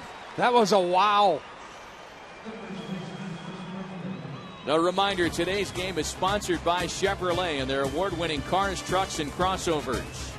And by Michelin, a better way forward. A magnificent running catch by Austin Jackson. Danny Valencia is credited with the run batted in to tie the game at 2. But you could be very easily talking about Max Scherzer trailing had Jackson not made that fine running grab. Boy, nothing prettier than in baseball to see a center fielder make a catch like this. I mean, all out effort right there. Reaches up and makes an outstanding catch. That ball gets by him. It's a double. Joe Mauer may score from first base. But Austin Jackson, a tremendous catch out in center. He's had a fine overall year on both sides of the scorecard. Chris Parmelee has been on base in both of his plate appearances this afternoon. 1 ball and 1 strike. And there's a lot of room here at Comerica Park out in left center and right center. So you need somebody like Jackson that can fill the gap, not only left and right, but to go straight back the way he did. 420 straight away.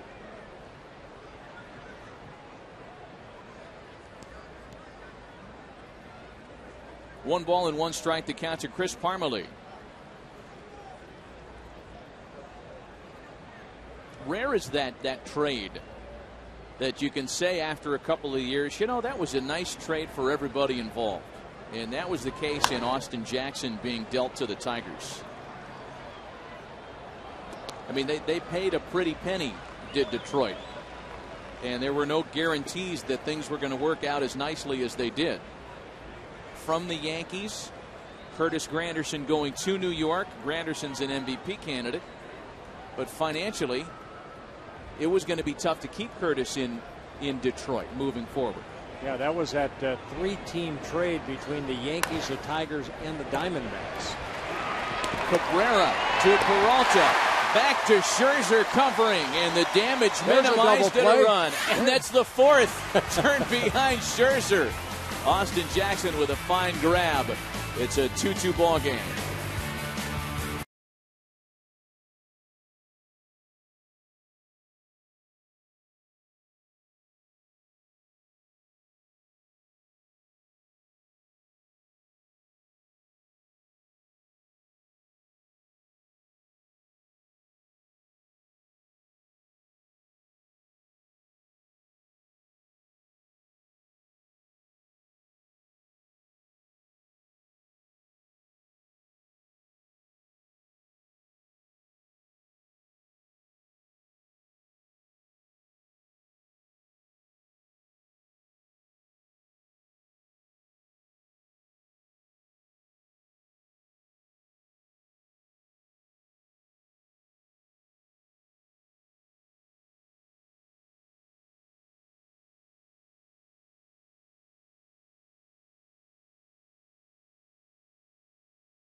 Bottom half of the 6th inning, back to a 2-2 push after the Twins scratch off a run in the top half of the 6th inning against Max Scherzer.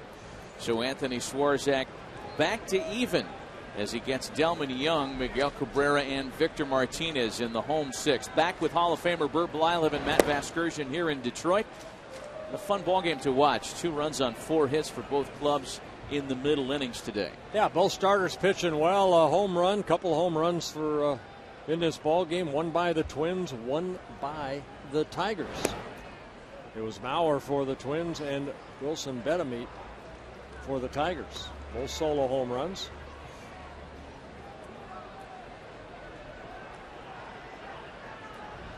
Ball and 2 strikes. The count to Delman Young. You're talking last half inning about the deal that brought Austin Jackson to Detroit. And I guess you'd have to go back a couple of years to really diagnose how a championship team is built as Delman Young swings and misses. There's one away. Jackson a part of the piece. You know, one of the pieces coming across. We talked about the acquisitions that the Tigers have made this season that have helped. Doug Fister, Delman Young, who we just saw. Here's Miguel Cabrera now with one away. But the other component, and you touched on it, Bert, as we got to the break, and that was Ian Kennedy, who in this deal went from the Yankees to the Diamondbacks and is considered among the front runners this year for the National League Cy Young Award. Well, what a job that Kurt Gibson and the Diamondbacks have done this year. But, you know, you need guys to step up, and Kennedy, that starter that has really stepped up. 0-2 the count to Miguel Cabrera. It's a good race. And as tightly wound as the AL MVP is, just as many candidates in the National League Cy Young Award competition. Roy Halladay and Cliff Lee from the Phillies. Lee's been brilliant the last month. He pitches tonight in Milwaukee. Clayton Kershaw, for a second division Dodger team, has won 18 games. Tough to overlook his ancillary numbers. And then, of course, the guy we talked about, Ian Kennedy. Yeah, I mean, that's going to be tough to pick right there. I know Kenny Rosenthal, I don't know if he has a pick for the Cy Young in the National League, but that's going to be a tough race right there. Well, you talk about splitting votes, and it could be that the Philadelphia people split their vote between Roy Halladay and Cliff Lee. Maybe those that watch the NL West more often will be confused as to who to select between Kennedy and Kershaw. Ken Rosenthal, do you have any clarification for this race as you see it in the National League? Well, one clarification before the clarification. People ask me on Twitter how I can vote in a National League race if I'm in the Baltimore chapter. Actually, it's the Baltimore-Washington chapter, so I'm eligible to vote for both. Now, to the NL Cy Young race, if Cliff Lee doesn't give up any more runs the rest of the season, it's going to be awfully difficult not to vote for him. He has given up only 2 earned runs since August 1st. But you mentioned all the big names. Halladay is one. Kershaw is another.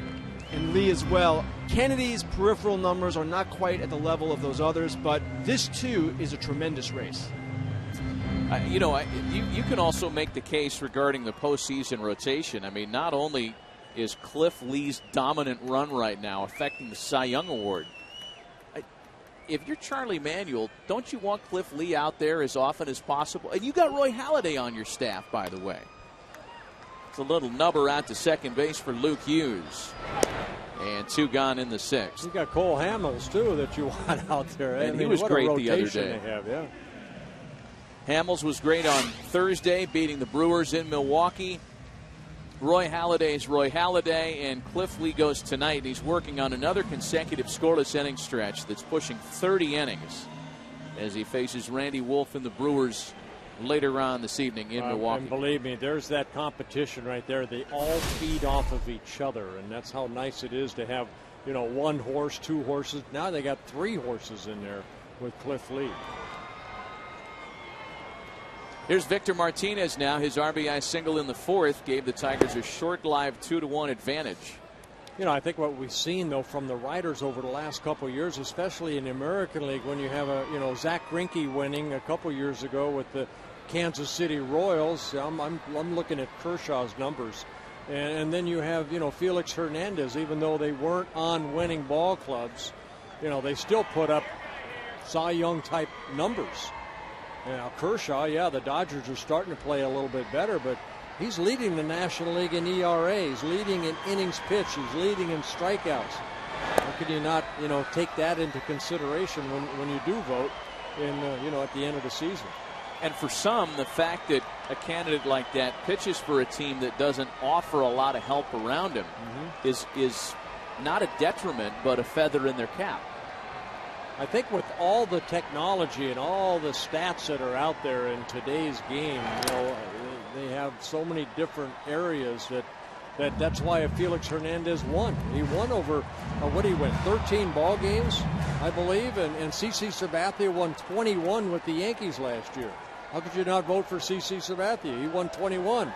But it was Hernandez that, by the new systems that they have out there, was the better pitcher, even though he didn't have the support that CC Sabathia had in New York.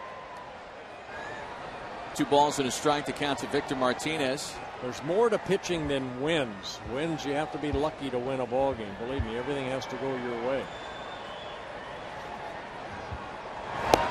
Good changeup there. Swarzak showing off 4 really good pitches here this afternoon. Good fastball. He's got 6 strikeouts, only 1 walk, and there's a changeup right there. Took it a little off. He's mixed in the hard curveball, the slider.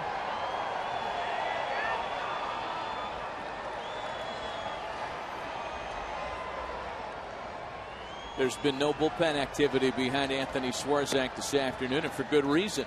He has been in control, saved the home run, and the 2-out RBI single by this man, Victor Martinez, in the 4th. There's 2 runs on 4 hits. Trying to make it a happier 26th birthday today.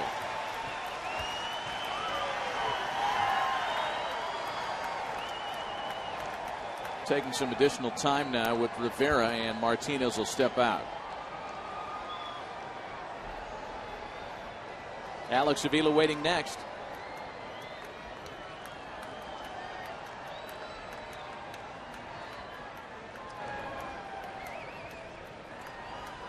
And the payoff pitch home, ball 4. They tried to go fastball in, just missed.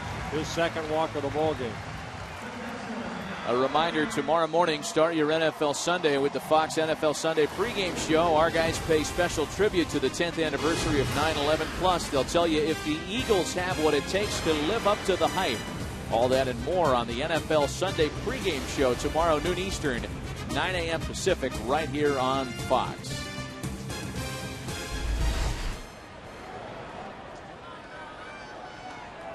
A chance for Alex Avila now. He's been quiet so far this afternoon, 0 for his first 2. Hit a big 3-run home run last night to add to what has already been a career year at the plate for him.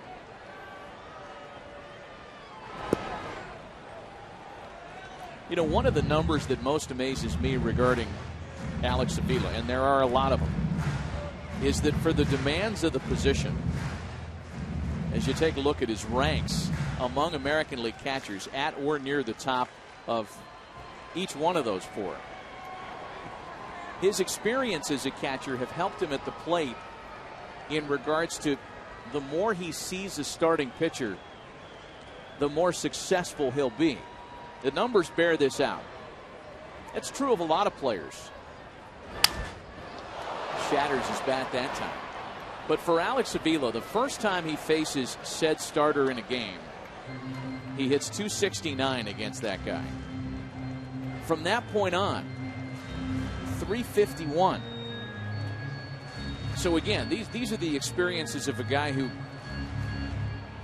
is back there defensively and paying attention and using those experiences to help him. Do you think it helps when your dad is watching you as much as he can? He's Tigers VP, assistant to the general manager, Al Avila. And then you go back to his grandfather, Ralph Avila, that was retired VP with the LA Dodgers. It's a baseball family. He grew up around the game. And I'm sure, going to the ballpark with his pops or grandfather, he just watched the game. It all sunk in. He whacks a breaking ball into the opposite field here for Dinkelman to retire the side. Nothing in the sixth. We'll return to Detroit after a word from your local Fox station.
Two-two as we head into the back third in Detroit this afternoon. A 2-2 ball game between the Tigers and Twins as Joe Benson leads things off in the seventh. Joe is responsible for our Burger King mini moment today. Yeah, and is finally in his 12th Major League at-bat. We saw him get his first Major League hit, so congratulations to Joe Benson.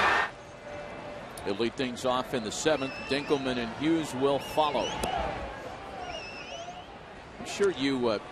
in your playing career, as such a straight-laced guy that never walked anything but a straight line all your years in the big leagues, I'm sure you never got a guy's baseball that was used for a first hit and did anything foul with it, right? I did. I can recall one time Gary DiSarcino of the Angels got his first Major League hit, and the ball came into the dugout. Of course, I took the ball and then got another ball that looked just like it and wrote some things on there that he actually sent to his mother, and she put it on the mantle. I didn't give it to him till the next day, and he said he sent it to his mother overnight. And I said, your mother's going to like what I wrote on there. And I gave Gary DiSarcino the real ball the next day.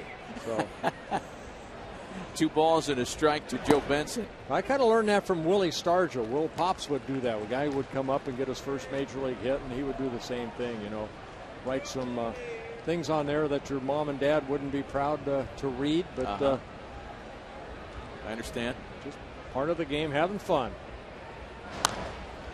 2-2 pitch is shot into the opposite corner. Joe Benson's first 2 Major League hits have come this afternoon as he opens the visitors' 7th with a double. Well, his first Major League extra base hit, so that'll look good on his bubblegum card. But Benson, big smile on his face. And you see a little bit of his speed right here as Benson hits that ball right down that first baseline. And there's the speedy Benson going all the way to second base for his first Major League extra base hit. Now, the leadoff hitter has reached base against Max Scherzer now in 4 of the 7 innings that the Twins have opened. And that includes the leadoff home run by Joe Mauer in the 4th. Here's Brian Dinkelman now. Bottom of the Twins order so far this afternoon has not held up its end of the bargain. 0 for 6 between the 7, 8, and 9 spots. We'll see if Dinkelman maybe is asked to bunt right here. He didn't show bunt, but the pitch down and in. Avila, good grab just to get it. It's tough when your catcher's sitting down and away, and then that ball is on the opposite side of the plate. Watch Avila right here. Is he expecting the ball hopefully around the outer half of the plate and ends up on the inner half?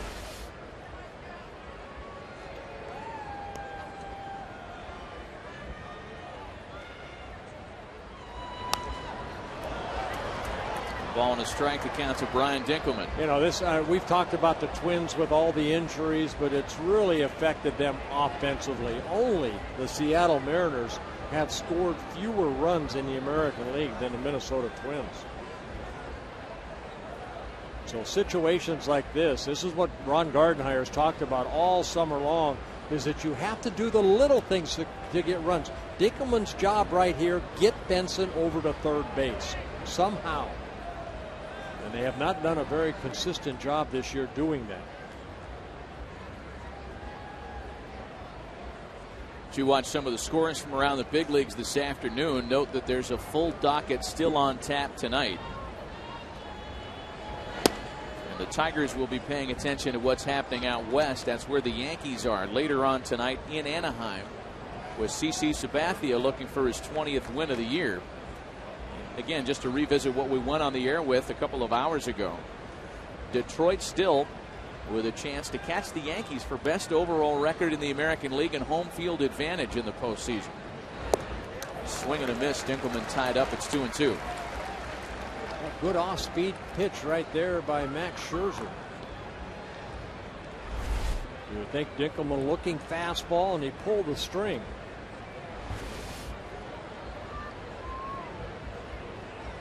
Scherzer with 4 strikeouts in a ball game, 3 walks. He's given up only 5 hits. Up over 100 pitches at this point in the afternoon as his 2-2 home is lifted out to very shallow center field.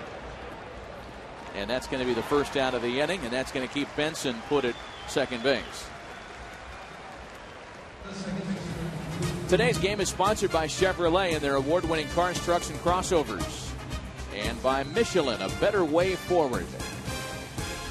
And again, Matt, there's one of those situations for the Twins that try to advance a runner, unsuccessful. So Luke Hughes now with 1 away, and Benson still at second base. Also later on tonight, Red Sox are down in St. Pete with Kyle Weiland and Rookie of the Year candidate Jeremy Hellickson for Tampa Bay. Way too early to count the Rays out of the postseason race. Yeah, I like what the Rays are doing. You know, big win against Boston last night, but you know, 13 of their next 19 ball games are between the Red Sox and the Yankees. So the Tampa Bay Rays have something to say about that, the Eastern Division. I don't believe that Joe Madden is telling his guys, hey, we have no chance. They have a chance. Agreed. Only 5.5 back of the Red Sox for that wild card chair as Hughes tried to check his swing 1-1. And there is some concern in Boston regarding their rotation. There was concern before Josh Beckett rolled his ankle this week. Is there any update on Beckett and the status of that Red Sox rotation, Ken Rosenthal? Well, Matt, they seem to be the most optimistic about Beckett and possibly him missing only 1 start. Eric Bedard now, a strained lat on top of that tender knee. And, of course, Clay Buchholz still trying to fight himself back to being active, and that's a long shot. And then last night, John Lackey again pitched poorly, so you wonder here what is going to become of this rotation. Who would even pitch behind John Lester? But there are a few weeks left, and the Red Sox have to hope they get a little healthier. And a big swing and a miss here by Luke Hughes behind a ball and 2 strikes now. Yeah, and would the Red Sox finally get Tim Wakefield his 200th win? Wow. He's been waiting a long time for that. Boy, they gave him every opportunity last time around up in Toronto, as they have these last 7 starts now. You take a look at the AL East at the start of play today. Boston 2.5 back in New York. Tampa Bay 8 out in the division lead, but more importantly, just 5.5 back in the wild card.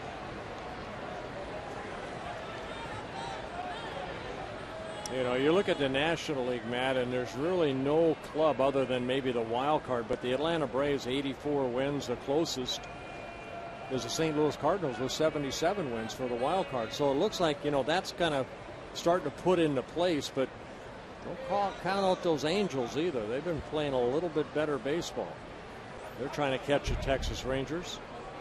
That remains really the only compelling division race at this stage of the game. Texas on top in the AL West by 2.5 over the Angels.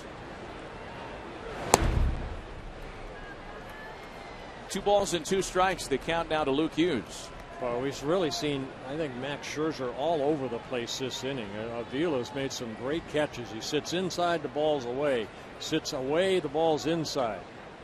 Even though that pitch count up, they're staying with him. 111 pitches for Max Scherzer, trying to get out of the 7th inning here.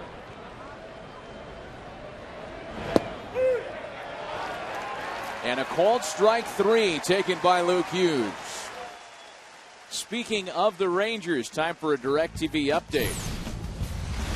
A's and Rangers in Arlington. Pinch hitter Scott Sizemore, the former Tiger. A grand slam. And Ron Washington can only watch and discuss. It makes it a 7-3 ball game. Now 8-5 for the upstart A's, trying to help out the Angels unwittingly and give the guys from Anaheim a chance to be back by only 1.5. You know, when you're out of it, you know, that's your only thing left is to be a spoiler. Jeff Jones coming out to visit with Max Scherzer. We're not sure if this is a health concern or not. 2 out, runner at second. I think just a visit right here. Try to get this last guy out. And it's going to be a pinch hitter, Rene Tassoni, maybe going over the scouting report about Tassoni right here.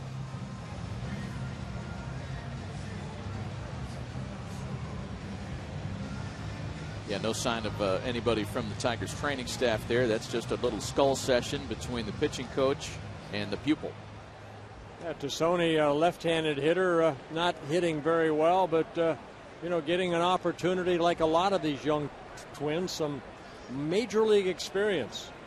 Joe Benson at second base, still stranded there after the leadoff double, now with 2 outs.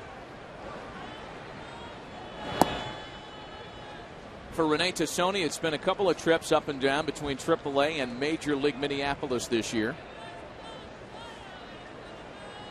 Tassoni, born in Toronto, Canada, 25 years old. Hit his first major league home run against the Tigers. 2 balls and no strikes. Leadoff hitter Ben Revere waiting next.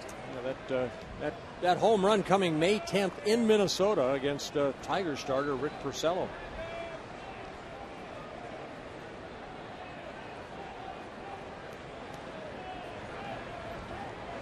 Max Scherzer approaching what would be a season-high workload this afternoon as he finds the strike zone to make it 2-1. That was his 115th pitch. His season high 127. And Bert, I know how you love tracking pitch counts and such. Just thought I'd keep you in your comfort zone there.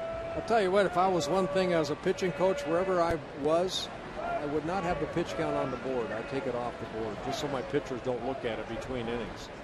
I don't want them to know how many pitches they throw. The hitter will let me know when I'm done. You feel the same way about having velocities on the board for everybody to see? Because there are some that don't react well when they turn to see how hard they're throwing, and they feel like it should be a bigger number. Yeah, what was it? Benitez, I believe, in Baltimore wanted to hit 100, and every time he threw, he turned around real quick and looked. The only time I turned around real quick, and that was following the baseball, how far it went. 3 balls and a strike to the pinch hitter, Rene Tassoni. A full count now. Tassoni kind of looking at Jerry Lane saying, you know, isn't that low a little bit? Well, it's strike 2. Look about knee high. Scherzer again has been very tough with runners in scoring position. And he's been tough again here this afternoon.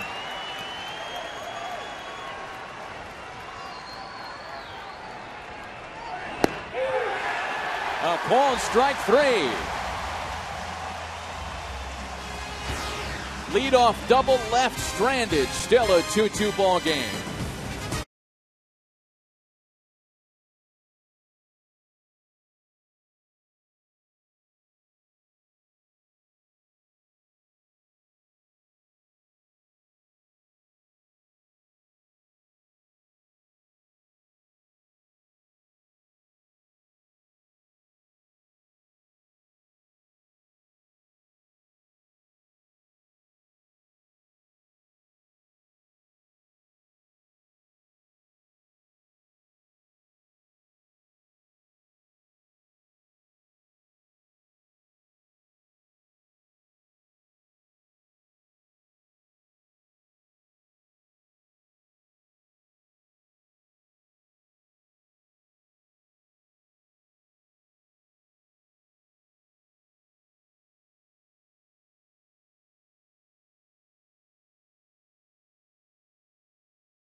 And by Geico, 15 minutes could save you 15% or more on car insurance.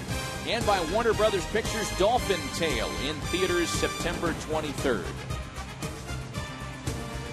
Well, back alongside Hall of Famer Bert Blylev and Matt Vasgersian, last of the 7th. They were up and stretching while some changes took place on the field. A new backstop, first of all, taking over behind the plate, Drew Butera.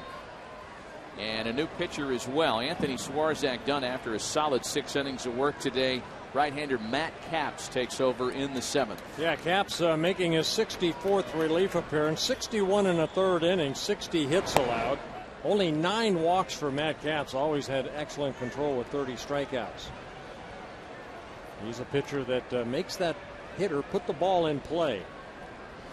Capps gets Johnny Peralta, Wilson Betemit, and Ramon Santiago for the Tigers. 2 runs on 5 hits for Minnesota.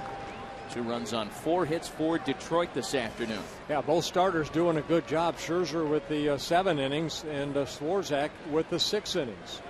5 hits for the Twins, only 4 for the Tigers. I think Max Scherzer's done. He's hoping that the Tigers can go ahead right here in the ball game, get him a win, his 15th of the year. The Tigers score here. Ball and 2 strikes to Johnny Peralta, who struck out twice against Anthony Swarzak. So count Johnny among those pleased to see the change. And the fact that he's homered against Matt Capps in 5 plate appearances probably helps as well.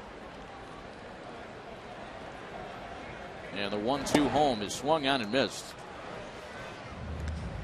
But Johnny Peralta turning the hat trick today. 3 strikeouts this afternoon. Yeah, not the same Johnny Peralta that has always hit Twins pitching very well. Capps going with a fastball. And Peralta strikes out for the 3rd time. So now Wilson Betemit, whose home run leading off or with 1 out in the 3rd, got the scoring started this afternoon, his 7th of the year, coming against Swarzak. Big swing and a miss.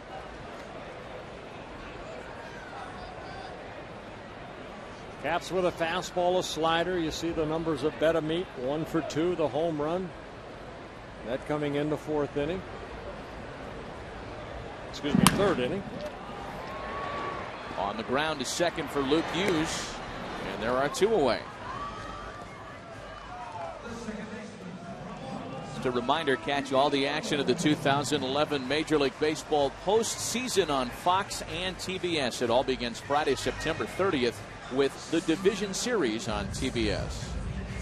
Yeah, Matt Capps, 28 years old. Last year coming over from the Nationals. Joe Nathan was out with the Tommy John. They were looking for somebody to save some ball games, so they made the trade for Matt Capps. He ended up picking up 16 saves last year, 42 total saves last year between the Nationals and the Twins. 2 gone, bases empty now for Ramon Santiago, who has singled in 2 trips to the plate today.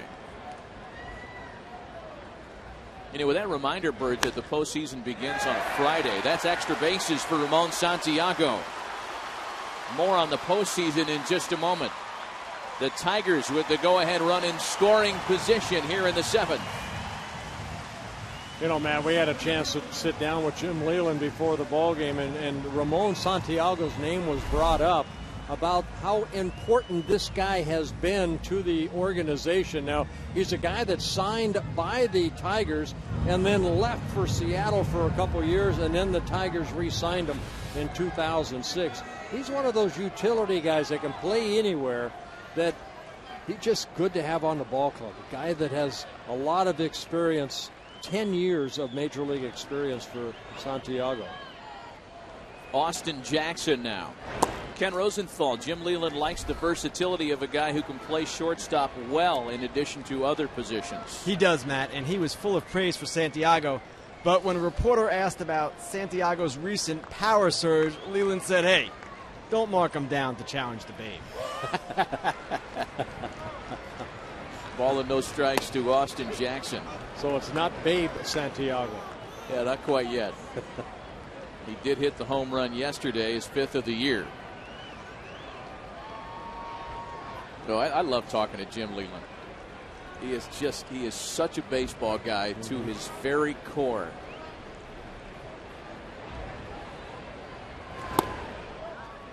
Two balls and a strike. And Jim Leland, like most managers and most front offices around the game this time of year, using this as an opportunity to reward a lot of his minor league staff as well. He's got a number of his minor league managerial and coaching staff members here with the big league club for the rest of the run, including his AAA manager Phil Nevin, who had a terrific major league career for many years.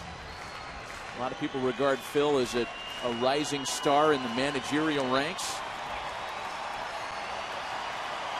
Yeah, he's a guy that wore a Twins uniform for a short period of time, also a Tiger uniform. There's Phil Nevin. And there's ball 4 to Austin Jackson. Well, Matt Capps began the inning with a strikeout to Johnny Peralta. You got Wilson Betemit to ground out. Then Santiago doubled, and now base on balls to Austin Jackson sets up the left-handed hitter Andy Dirks.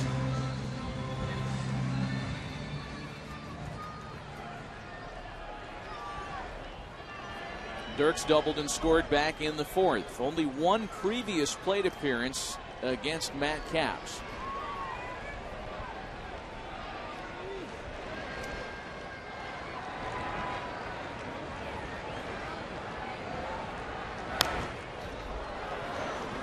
Nothing in 1 with Delman Young waiting next. Well, I remember 2 at-bats ago, Dirk led off that inning with that double over the head of the ground rule double over the head of Ben Revere. And then the next time out, Rick Anderson, the pitching coach, went out and talked to Swarzak. 2 breaking balls later, Dirks flew out to left field. So Dirks, to me, and I haven't seen a lot of them, looks like he's a pretty good fastball hitter. Terra sitting inside. Capps missing up, and it's a ball and a strike now.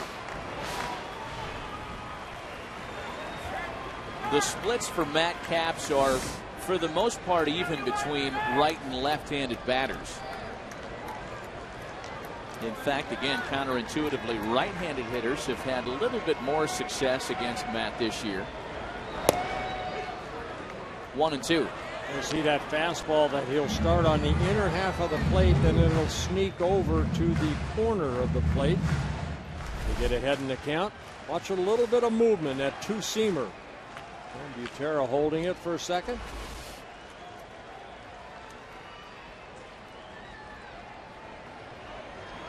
Caps trying to strand a pair and keep it tied in the 7th. And Dirks is hanging around.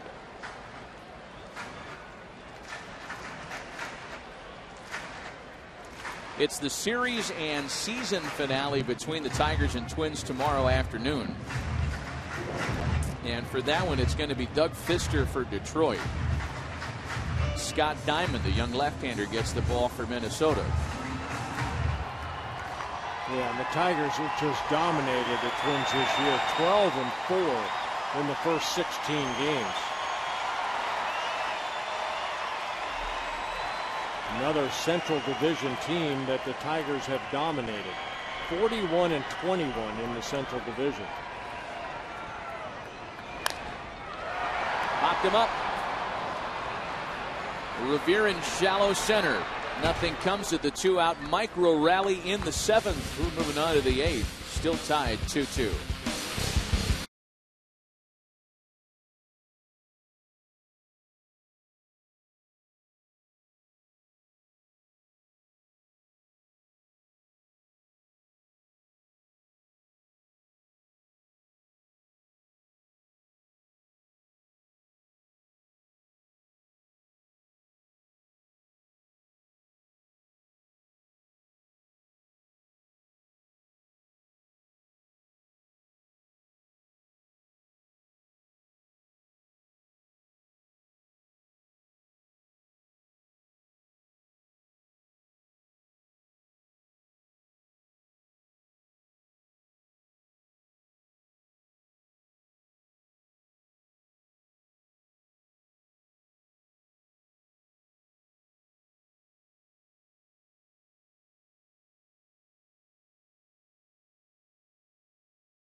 We are in the midst of a 2-2 draw late in the afternoon, top of the 8th inning, and the wheels are in motion in terms of both managers utilizing benches and bullpens. 2 runs on 5 hits for both the Twins and Tigers on this Saturday afternoon.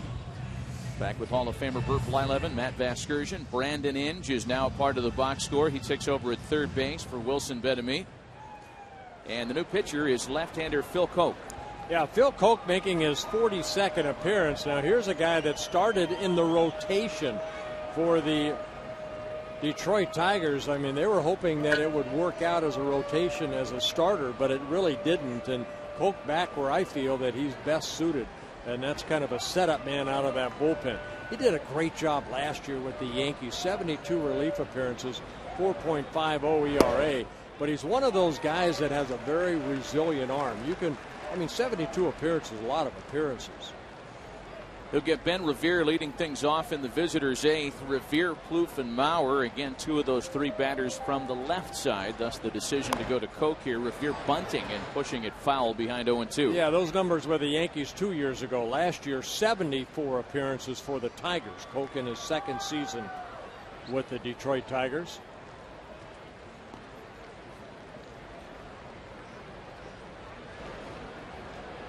Working to Ben Revere, who's been held hitless today so far. Nothing for 3 in that leadoff spot. Yeah, Koch with a good fastball, hard slider, and a changeup.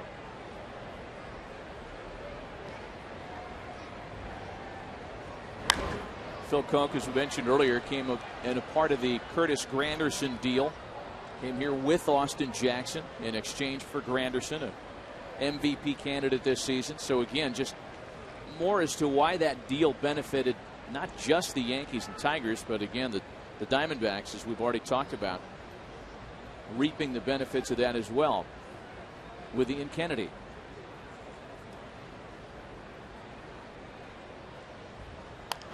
And Revere taps an 0-2 pitch to second. Santiago's got to hurry, and they get it there just in time. Revere can really run. Now Miguel Cabrera saying, "Thank you very much for hitting my glove." This is always a tough play, I'm sure, for a first baseman. Watch Santiago come in. You can flip it, or you can stop and then get it over to Cabrera quickly. And if this ball is a little bit down or up, I mean, the speed of Ben Revere makes us very close. And Santiago flipping it quickly over to Cabrera for the quick out. So 1 out, base is empty now for Trevor Plouffe, who walked and scored leading off the 6th inning. A swing and a miss.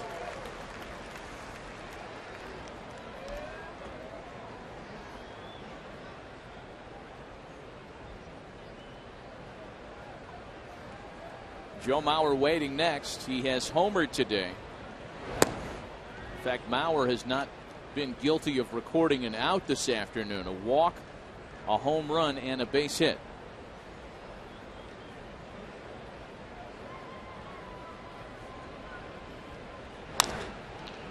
Chopper to shortstop. Peralta's got to wait for the hop, and the throw to first is in plenty of time.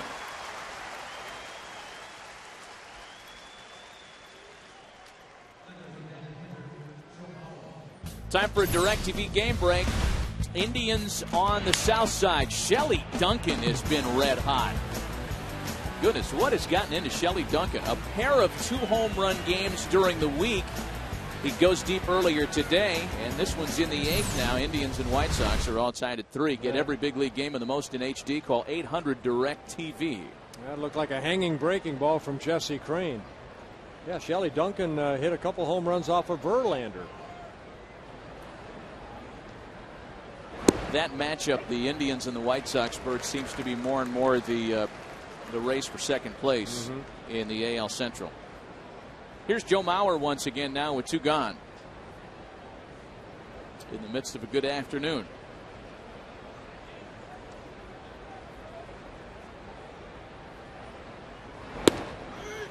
It's funny how you look at that matchup, the White Sox and the Indians, and if you told the Indians they were playing for second place on opening day, they might be pleasantly surprised, or their fan bases at least. If you told the White Sox that, I think it'd be a disappointment. I think Manny Acta's done a great job over there, and they've actually got people coming back into Progressive Field again, rooting on the Indians, because they weren't coming for a while.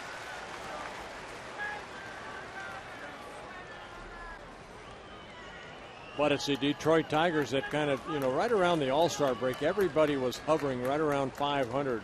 And it's the Tigers that really took off in August and then here into the month of September to take that 9.5 game lead over the White Sox.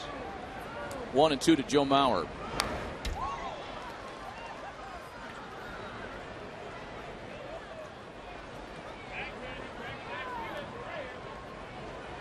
Joe trying to keep the inning alive. Danny Valencia waiting next. He's driven in a run this afternoon.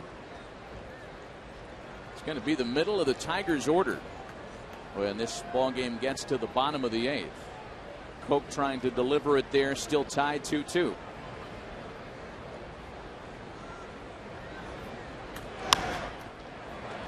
Joe Mauer saying, I ain't paying no 50 cents for no Coke. Well, then you ain't getting no Coke. Young, Cabrera, and Martinez as we go to the bottom of the 8th.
To the bottom of the 8th.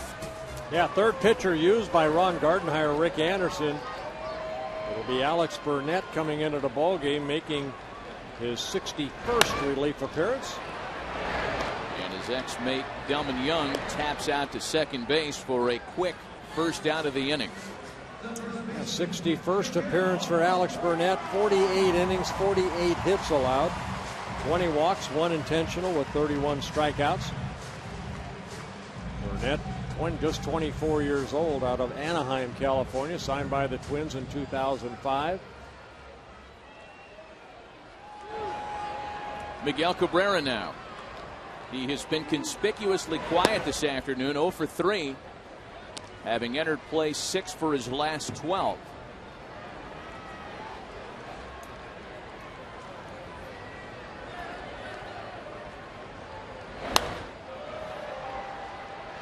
And behind quickly, 0-2.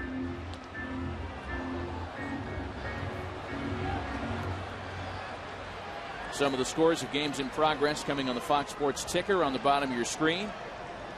Again, later on tonight, Yankees are in Anaheim with CC Sabathia looking for his 20th of the year.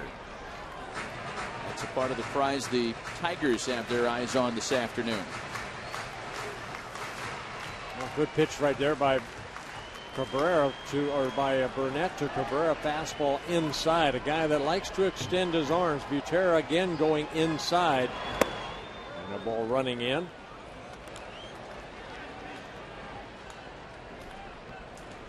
There is an MVP, in my opinion, waiting for this guy right here, Miguel Cabrera. He has put up some very, very good numbers over 9 major league seasons. 2 balls and 2 strikes. A lot of people would agree with you there. And he's been that guy who has finished favorably in voting the last handful of years.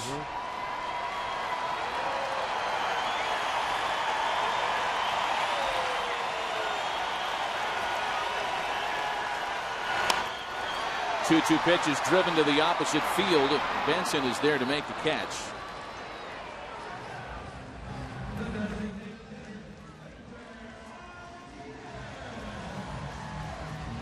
Fox Sports is proud to support Stand Up to Cancer in their work to fund groundbreaking research that helps accelerate treatment to patients. Stand up for someone you love. Visit standuptocancer.org/Fox Sports to learn more.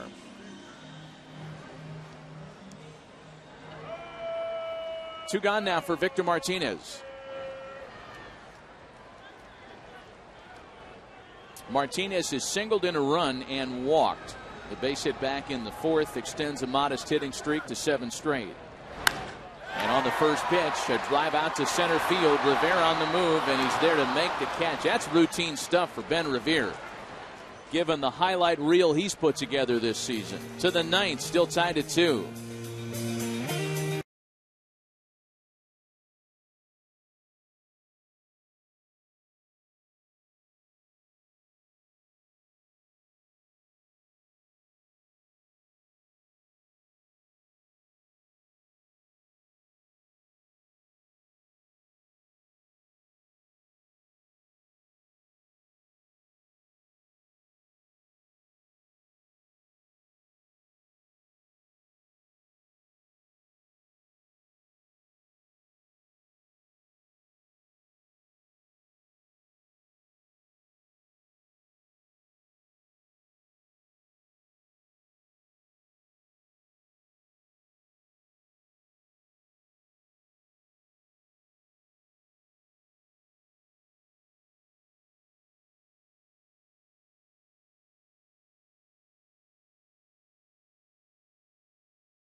Chevrolet in the late stages of a 2-2 tie, going to the top half of the ninth inning. Back with Bert Blyleven, Matt Vasgersian, and another pitching change executed by Jim Leland as Al Albuquerque becomes the second Tiger reliever to work this afternoon. Yeah, Albuquerque, just off the disabled list, had a concussion issue earlier this year, just activated, making just his second appearance. Great numbers for this youngster right here. Albuquerque, just 25 years old, from the Dominican Republic. Look at the numbers, 5-1, very good earned run average at 2.15. Only 19 hits allowed in 37 2/3 innings. Now, it can be a little wild, 29 walks, 4 intentional, but 59 strikeouts. Danny Valencia the first to face him. The Twins go right, left, right, and now there seems to be an issue with Albuquerque.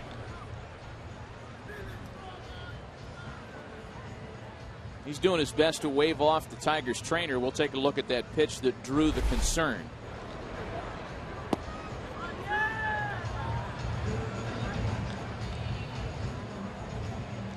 Kind of limped off right there. Kind of kicking out that right leg. Don't know if it's a knee. Maybe he got his spikes caught on that pitching rubber, or where he landed, or a groin injury.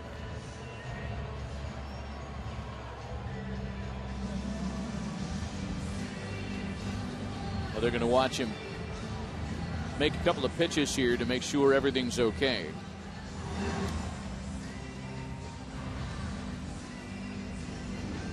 You know, this is part of the game that goes on, and where a good manager, Bert, has to be part psychologist as well, because you can speak to this. Most guys aren't going to want to come out of the ballgame unless there's something drastically wrong with them.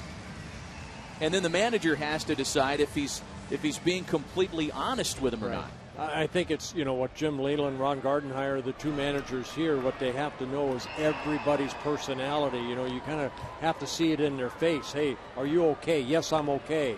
You know, or yeah, I'm okay. But there's that little bit of doubt, and that's when managers usually probably say, you know, bring somebody else in. Albuquerque okay for the moment. 2 balls and a strike to count to Danny Valencia. He's got a great moving fastball in the mid-90s. Well, you mentioned that the small number of hits allowed. It's translated into just a 145 opponent's batting average, and that's the lowest among all American League relievers this year. Well, there's that slider right there that earlier this year Jim Leyland called his slider an electric slider. It's hard, it's quick.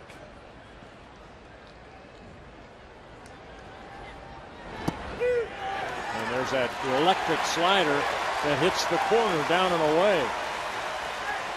Didn't realize Jim Leyland was such a fan of early 90s dances. Well, look at this. Just it's almost like a little cutter, but boy, right there on the outer half of the plate. And after the pitch, still limping behind the mound a little bit. Sometimes it's hard to tell if a guy's limping or if he's just walking around with the wee bad kind of George Jefferson saunter. One gone here, and that'll bring up the left-handed hitting Chris Parmalee. This is Albuquerque, not Jose Valverde. He might be treated to that act a little later on. Who knows?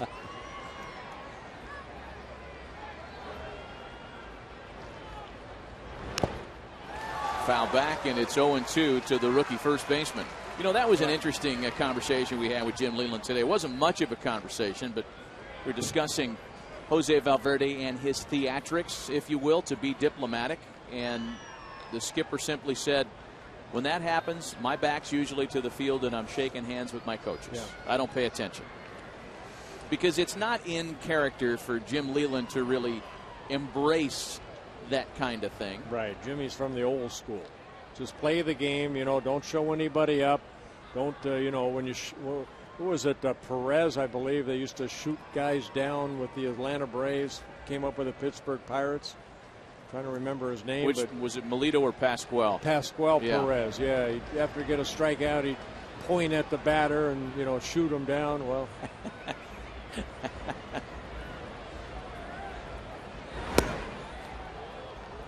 Well, in that same conversation, Jim Leyland mentioned how, listen, it's a different game today, and as long as other players don't take offense to it, I'm okay with it. So he's adaptable. Line to first and gobbled up by Cabrera. 2 away. Well, playing the no double defense right there down that line, Cabrera hugging the line. And Parmalee hitting it sharply, but watch Cabrera where he's playing.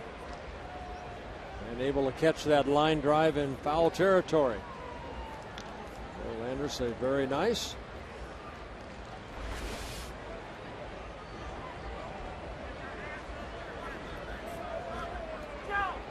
Joe Benson now. That'll be Brandon Inge's job right here to guard that third base line as Cabrera moves off a little bit with a right-hander up. Brandon Inge came on as a defensive replacement last inning. As you take a look at how the Tigers play the rookie right fielder Joe Benson. Inge will bat third, by the way, when this ball game goes to the bottom half of the ninth. There's that slider again. You don't know what you get either. I mean, Albuquerque originally signed by the Cubs, went through the Tommy John surgery, had right shoulder surgery.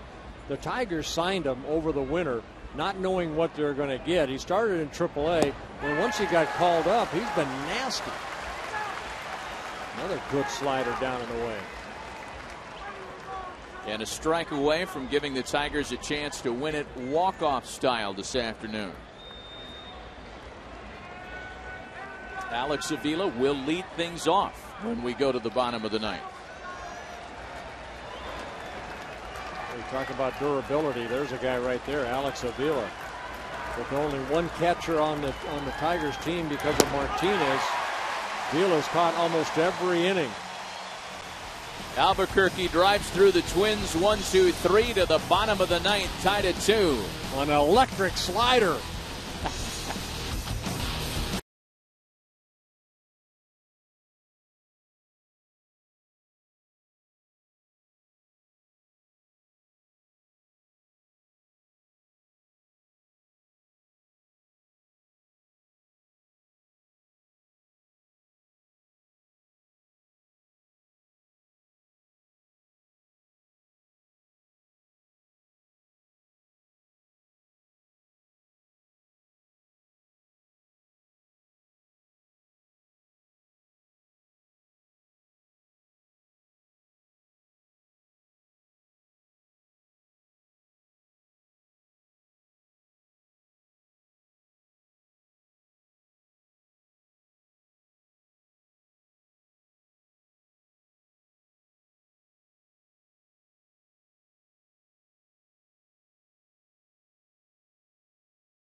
And the day that put him there, October 4th against Toronto. Last game of the regular season, Frank Tanana was brilliant. Pitched a complete game, went all 9, struck out 9, and allowed only 6 hits. Larry Herndon hit a solo shot against Jimmy Key. That was the only run of the ball game, and the Tigers were division champs. Of course, we know what happened to them at that point forward. Yes, we do. Says you sit there with a grin on your face.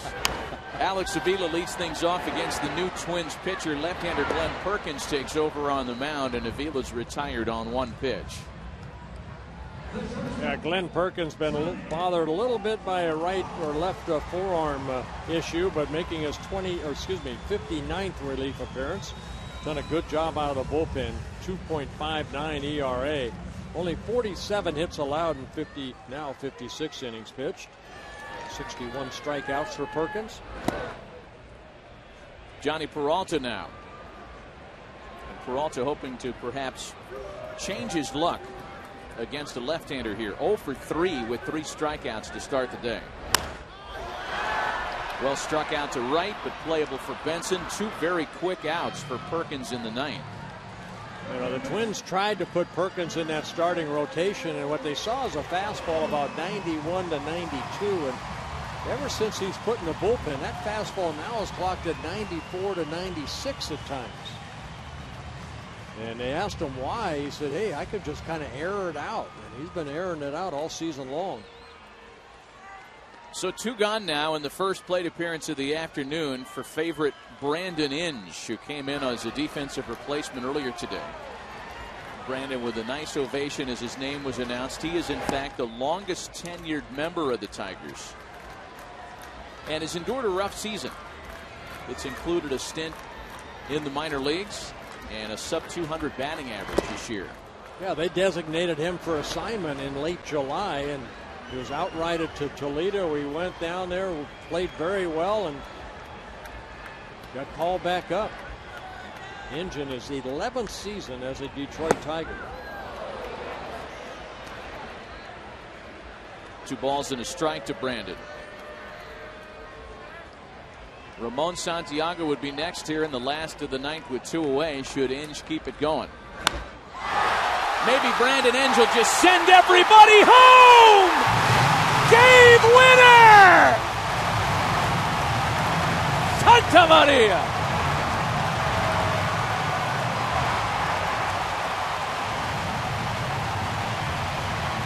Well, that's how it's gone for the Tigers this year, and that's how it's gone for the Twins.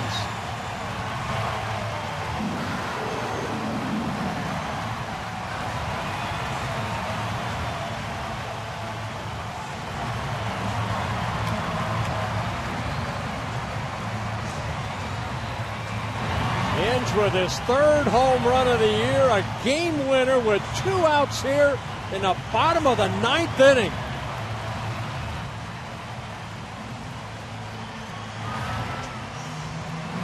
One week after Miguel Cabrera hit a walk-off home run in the bottom of the 9th inning to beat the White Sox, Brandon Inge is the hero in the same way this afternoon. Wow, fastball, and he got all of it right down that left field line.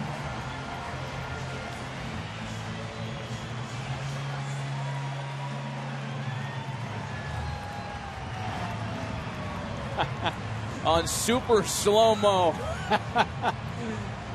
All the fun on the home bench. Yeah, you get rid of your helmet because they're going to beat your head when you hit home plate. That's our One-A-Day Men's game-changing moment. One-A-Day Men's encourages you to change your game when it comes to health and wellness. Visit changeyourgame.com to check out exclusive video from the pros. Bert, Ken, and I are back with more from Detroit right after this.